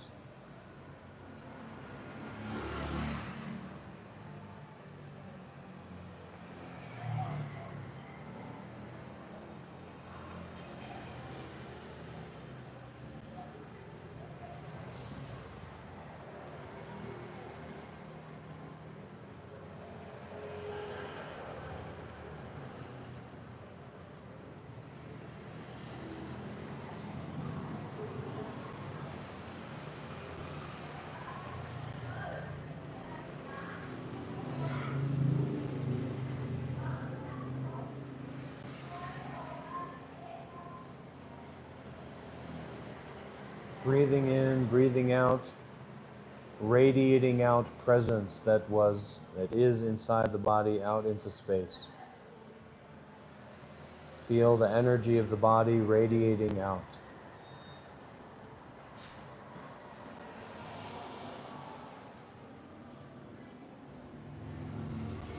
Dissolving out into space.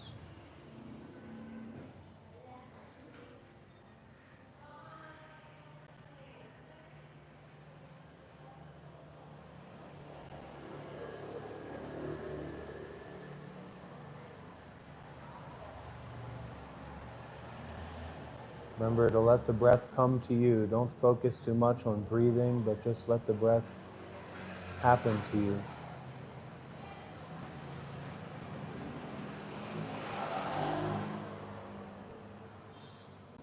Relax the face, relax the eyes.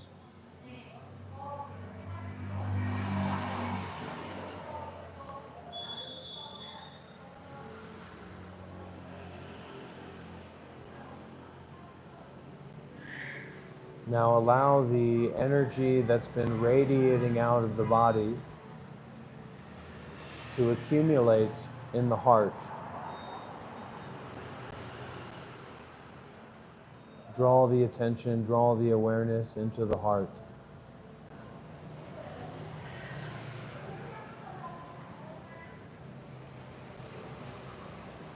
Meet your beating heart.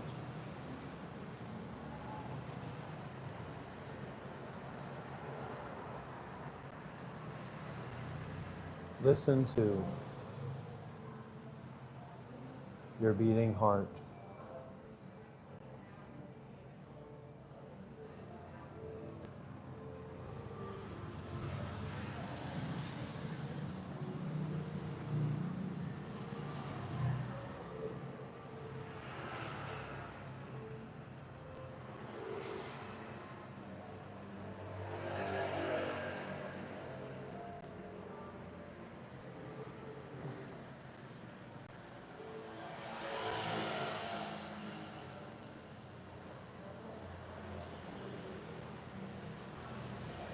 Now you can say together with me to your heart, dear heart,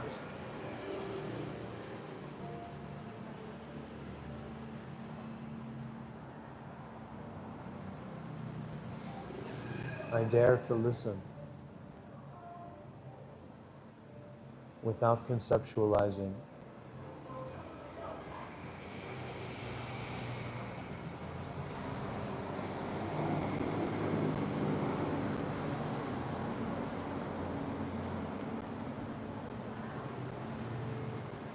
Dear heart,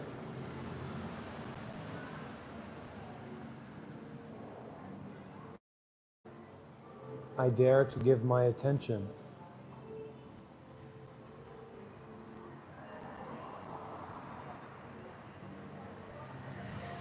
without expecting anything in return.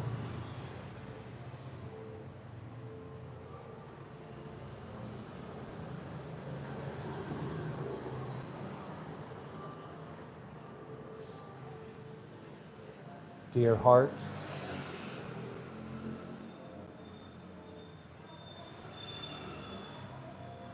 I know you are there for me.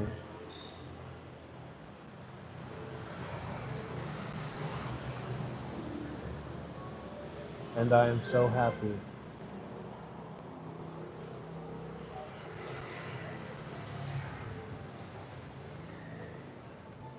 because you are in me.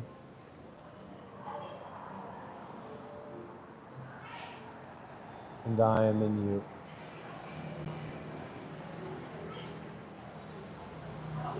Okay. We can gently open our eyes and bring our hands together. And we can say sadhu together 3 times. Sadhu.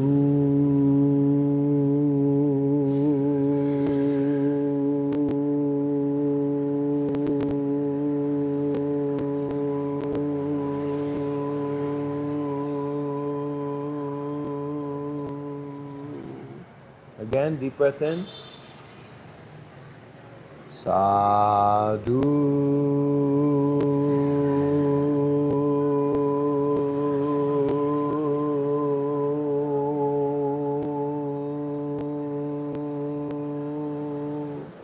This time with a direct connection, resonate with the heart. Deep breath in.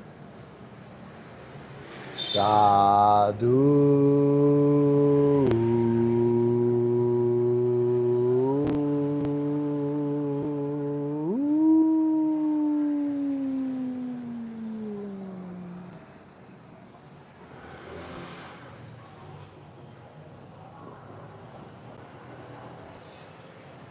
A little bit goes a long way. Consistency is the key to the keyless opening of the heart.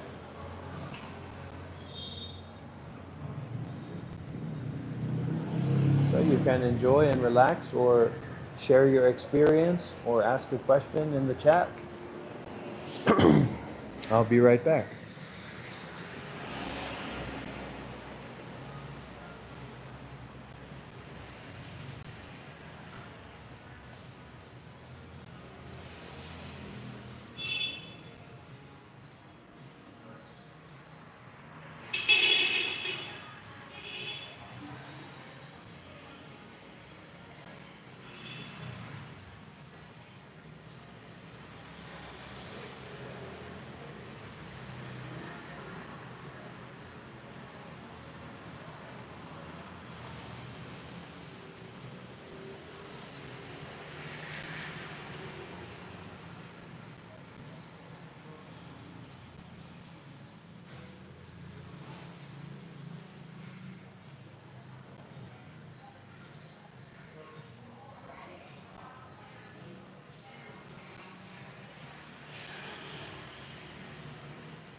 This is one of our big bad ideas that we have.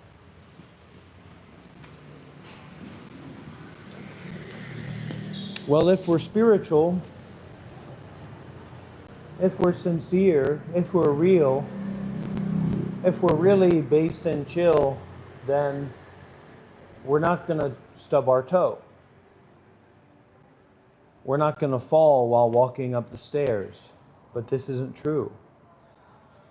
Many enlightened meditation masters of 20, 30, 40 decades and decades, the end of their life is full of pain and suffering, sickness. So we have to get rid of this idea that we apply to ourselves of not tripping and falling. Tripping and falling is in and of itself perfection.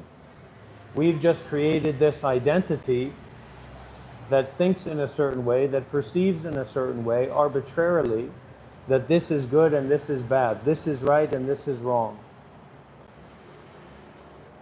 Maybe there's a world, maybe there's a society where tripping means that you're the best person in the world, tripping and falling. So we have to get used to failure being our spiritual path, mistakes being our spiritual path.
There's a Buddha inside. Don't worry about the storm outside.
When you close your eyes, you have to make sure that you're opening the eye of your mind.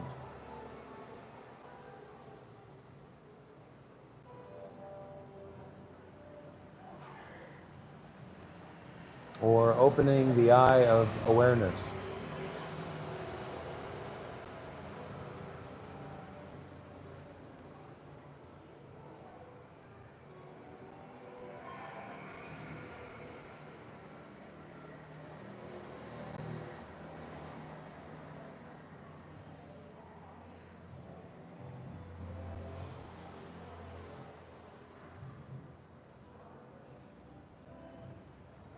So we're learning to give out and to give away the contractions in the body.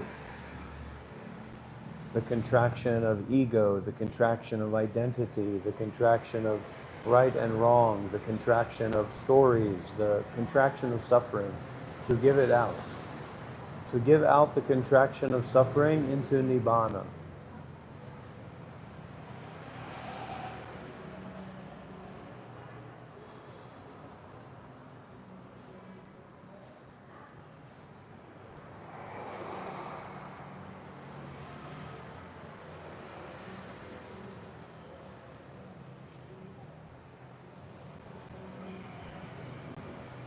2 eyes, but only 1 eye. Make sure that you are finding a way of congruency in your mental action, your physical action, your verbal action. Because this split personality disorder of our anger, our greed, our delusion, and our wish to be free from suffering, it will cause endless problems, endless troubles, endless confusions. It will waste a lot of energy. So identify how you want to get more involved in your practice, in your spiritual way of being, and do that. Identify those things that are weighing you down, holding you back, mixing you up, and don't do those things. And if they happen, let them go. The same as the positive things, let them go. When you do something bad and then you beat yourself up, now you've got a split personality. When you do something right and then you aggrandize how great you are, you've got a split personality. So bring everything into the one. You do good, let it go. You do bad, let it go. And continue. And know the direction that you're continuing in. Know the direction that you're facing. Don't be lost in the sauce of the ego and conflicting and competing inside of yourself. Not worthwhile. Not helpful.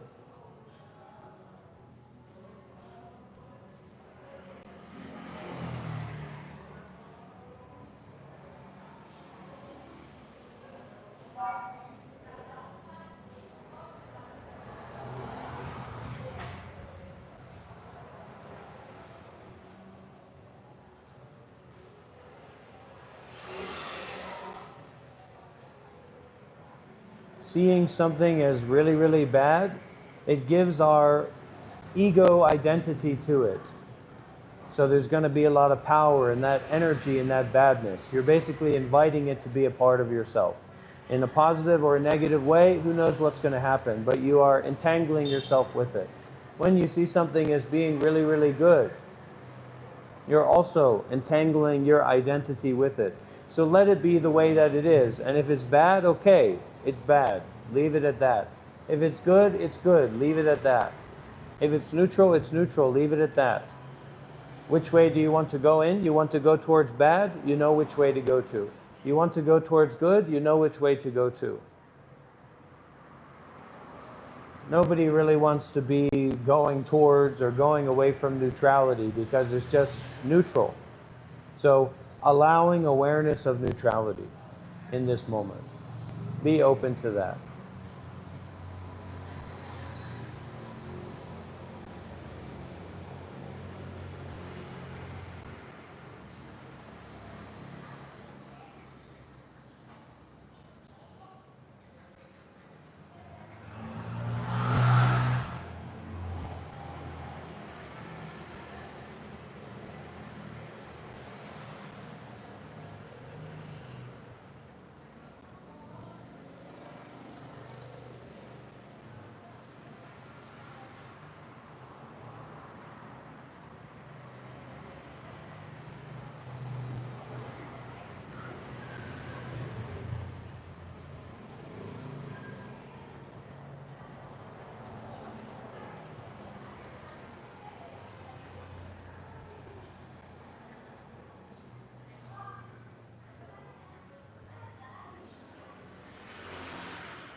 If you want to go towards what's bad, you know which way to go to. If you want to go towards what's good, you know which way to go to. Leave it at that. Don't get caught up in ideas about good and bad, special importance. This has a special badness to it. I need to go and protest. This has a special goodness to it. I need to go and give up my life for it. Right now. No good and no bad. No sense of you feeling anything, just aware. No special importance to anything, just aware.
Grasping for identity, grasping for understanding, grasping for knowing, grasping for figuring out. As if this is a puzzle to be solved with the intellect, with the way that we think about things. Don't think about things, just be aware. By force, under the blade, under the hammer, under the fire, don't think, just be aware.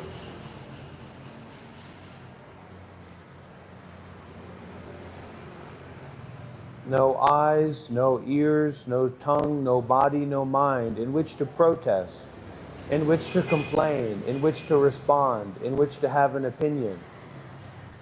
Just be aware. Don't think.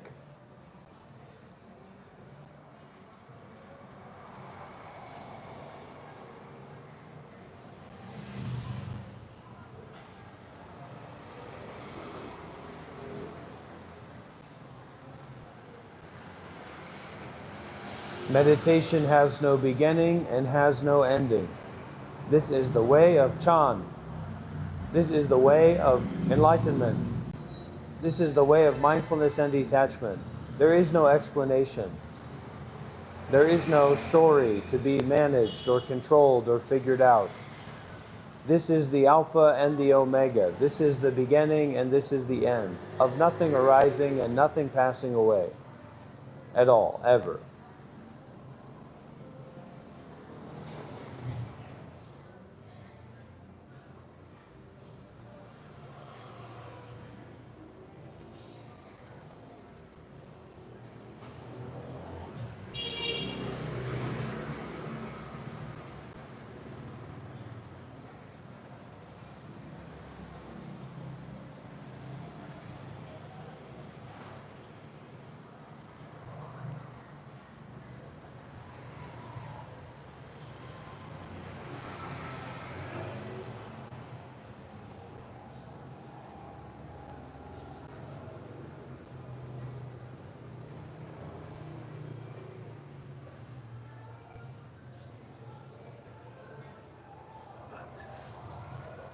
Go back to your center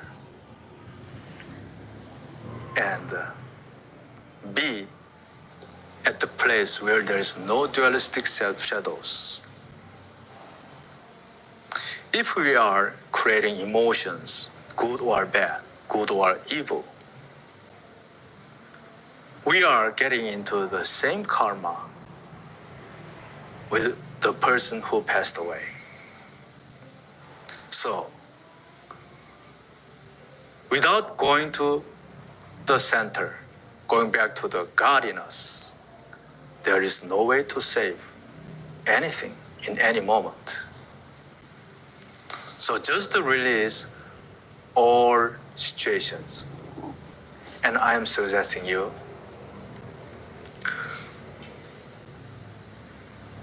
go back to your center. If you cannot go back center, you can practice koan sincerely. And there is the way to save your friend and others. And also it is the way to treat your own pain. The life and death is biggest dualistic affairs that everybody has it. It is so paining. Why? Not just because of physical death. It is so paining because we never knew from the birth to the death where were we and where are we coming from and where are we going. It is same situation at this very place. Our body cannot talk. Our body cannot listen. But what is clearly listening and talking? Where is this idea coming from? Look at that. 1,000 dharmas, 10,000 teachings are going back to our own heart. But we should focus on that.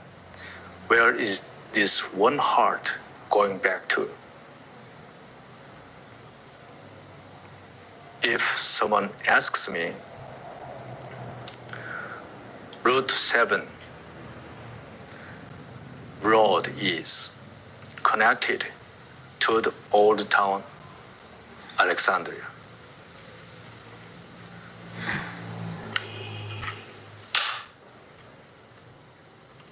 So, other questions?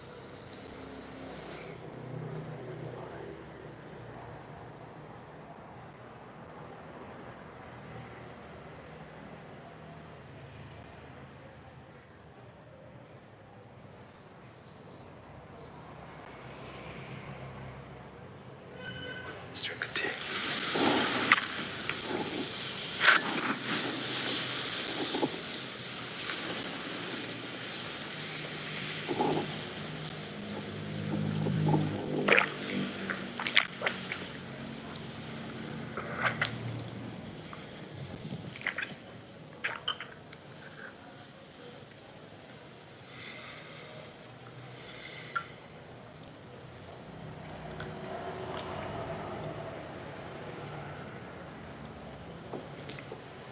What we are wearing on our robe is called kasa. Some are big, some are small. But what is this fabric? What it means? It means we are corpse. Ancient time India, when practitioners were practicing their own center, they practiced at the cemetery because they wanted to know what is free from life and death. While they watch out corpse, they compared with their own body. Bodies perishing and finally disappearing. This kind of process are our own selves. They had a question. My body, my mind will be like that. But at this very moment, what is moving, what is thinking, what is feeling continuously? When you have a question, good question, very essential question, your life is becoming much different from before.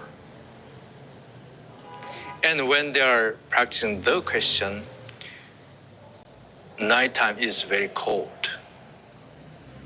And then they took out fabrics from the corpse, and then they patched it, they connected each other. And you can see many connected sewing lines at your casa. So, if we are not enlightened, we are corpse. Whatever we do is creating delusive shadows. World peace and environmental problems, culture or political, so many problems, so many affairs. We can think about it. How are we handling them? We should prove the solution from our within. That is the teaching of all sages. If it is not starting from our own within, we cannot save perfectly anything. Because nothing is coming from outside. Even though Buddha is coming to this place, you should ask them, Buddha is in us, where are you coming from? If you know that, now you will save all beings. You can plan how to save and help all beings, whatever you do.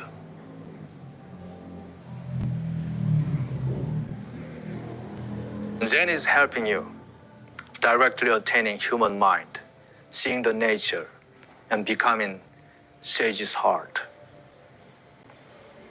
Thank you very much.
two different images become one in awareness. But that becoming one has nothing to do with the particularities of each separate image. So stop fixating on particularities and allow awareness to become one. As it is, as it already is, as it cannot be another way. Just as your nose cannot be on your face.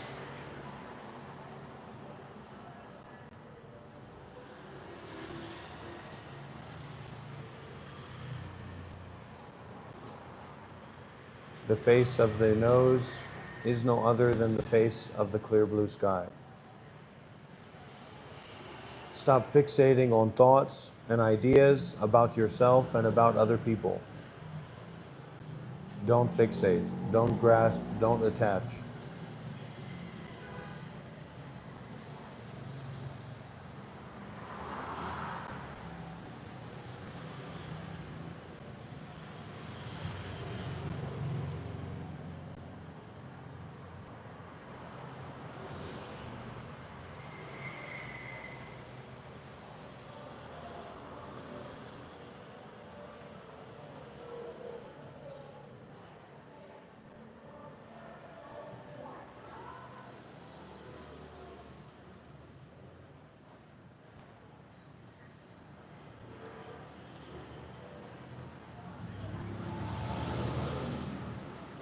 Massage the whole body, head to toe.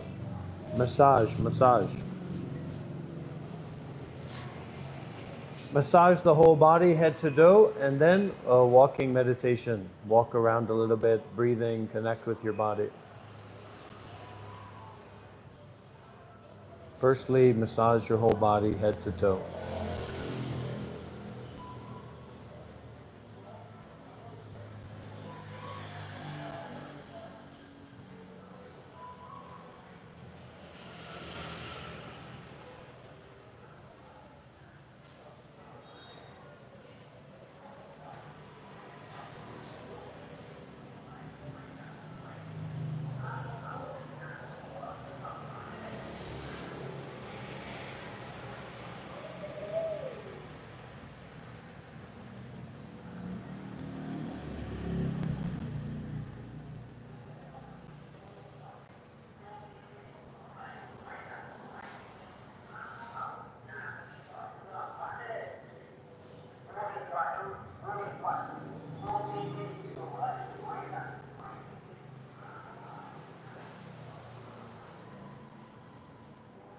Okay, friends. Final questions.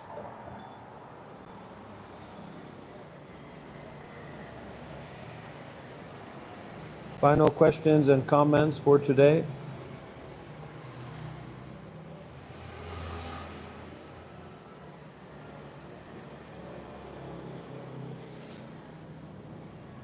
Or for now, at least.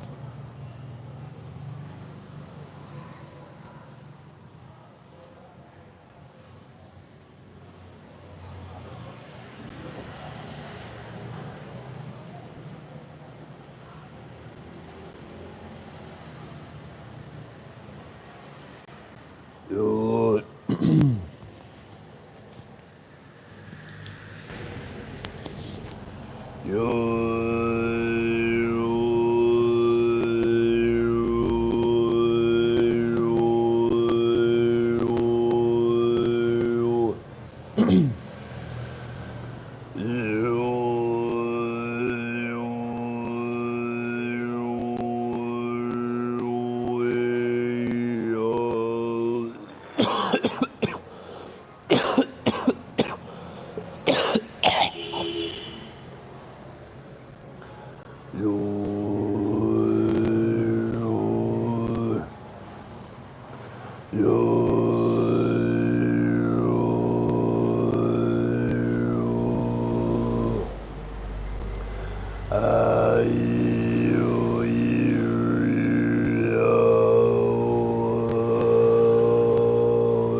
two eyes, one nose. One eye sees this nose. One eye sees that nose. But the eye itself has nothing to do with two eyes or two sides of the nose.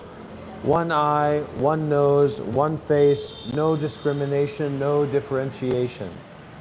The process of becoming aware does not require separation or unification. Awareness itself, the realization, the recognition of awareness itself is liberatory in nature.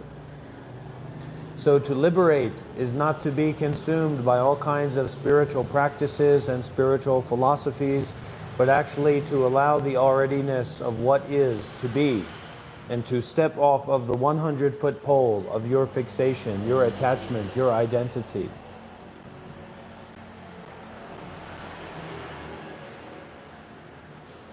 Let people work out their own stupidity. Let people work out their own ignorance. And help them if you can, but help them through generosity, not trying to get them to believe something. So give out, give away the non-belief. Give out, give away the lack of identity. Give out the awareness itself. Give away the awareness itself.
Any other questions or comments? Everybody okay?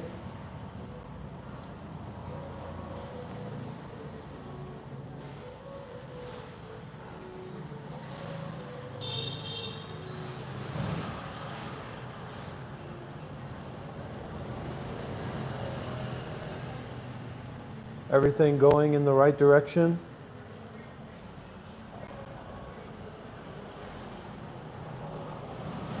Everything okay as it already is?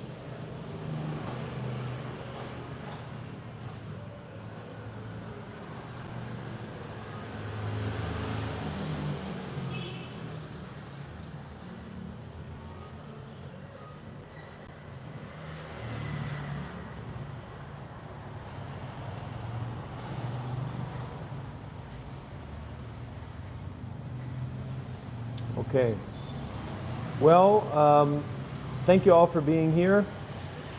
If you do find these teachings meaningful and beneficial for you, please do consider to donate either through PayPal or YouTube or some other way to support these freely offered classes and live sessions,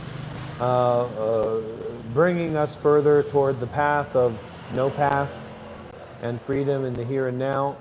I want to express gratitude and appreciation for all the donors and everyone who's coming here and taking this as a serious practice for your life. I hope that this brings benefit. So we can bring our hands together and we'll finish with a little bit of a prayer. You can repeat after me.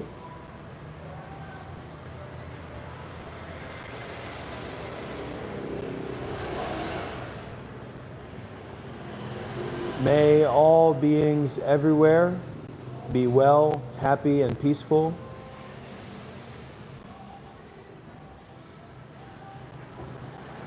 May all beings everywhere, wherever they are, be free from suffering.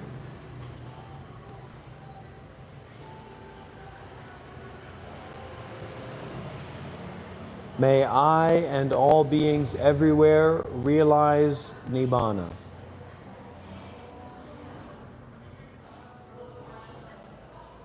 May suffering end.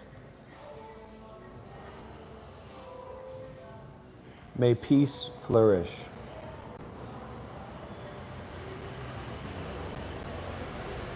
Whatever blessings, whatever good effects from this period of time that have been accumulated,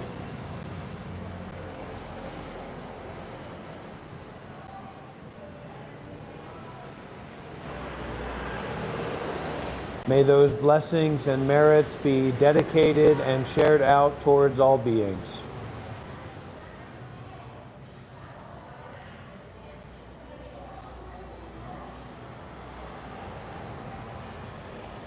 May all beings receive and rejoice in these blessings.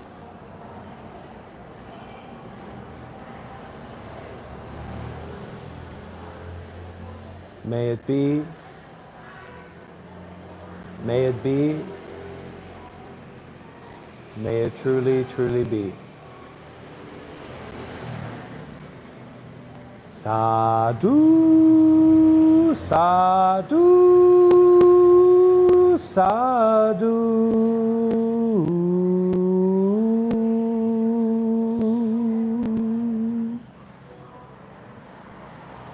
Be well and good luck.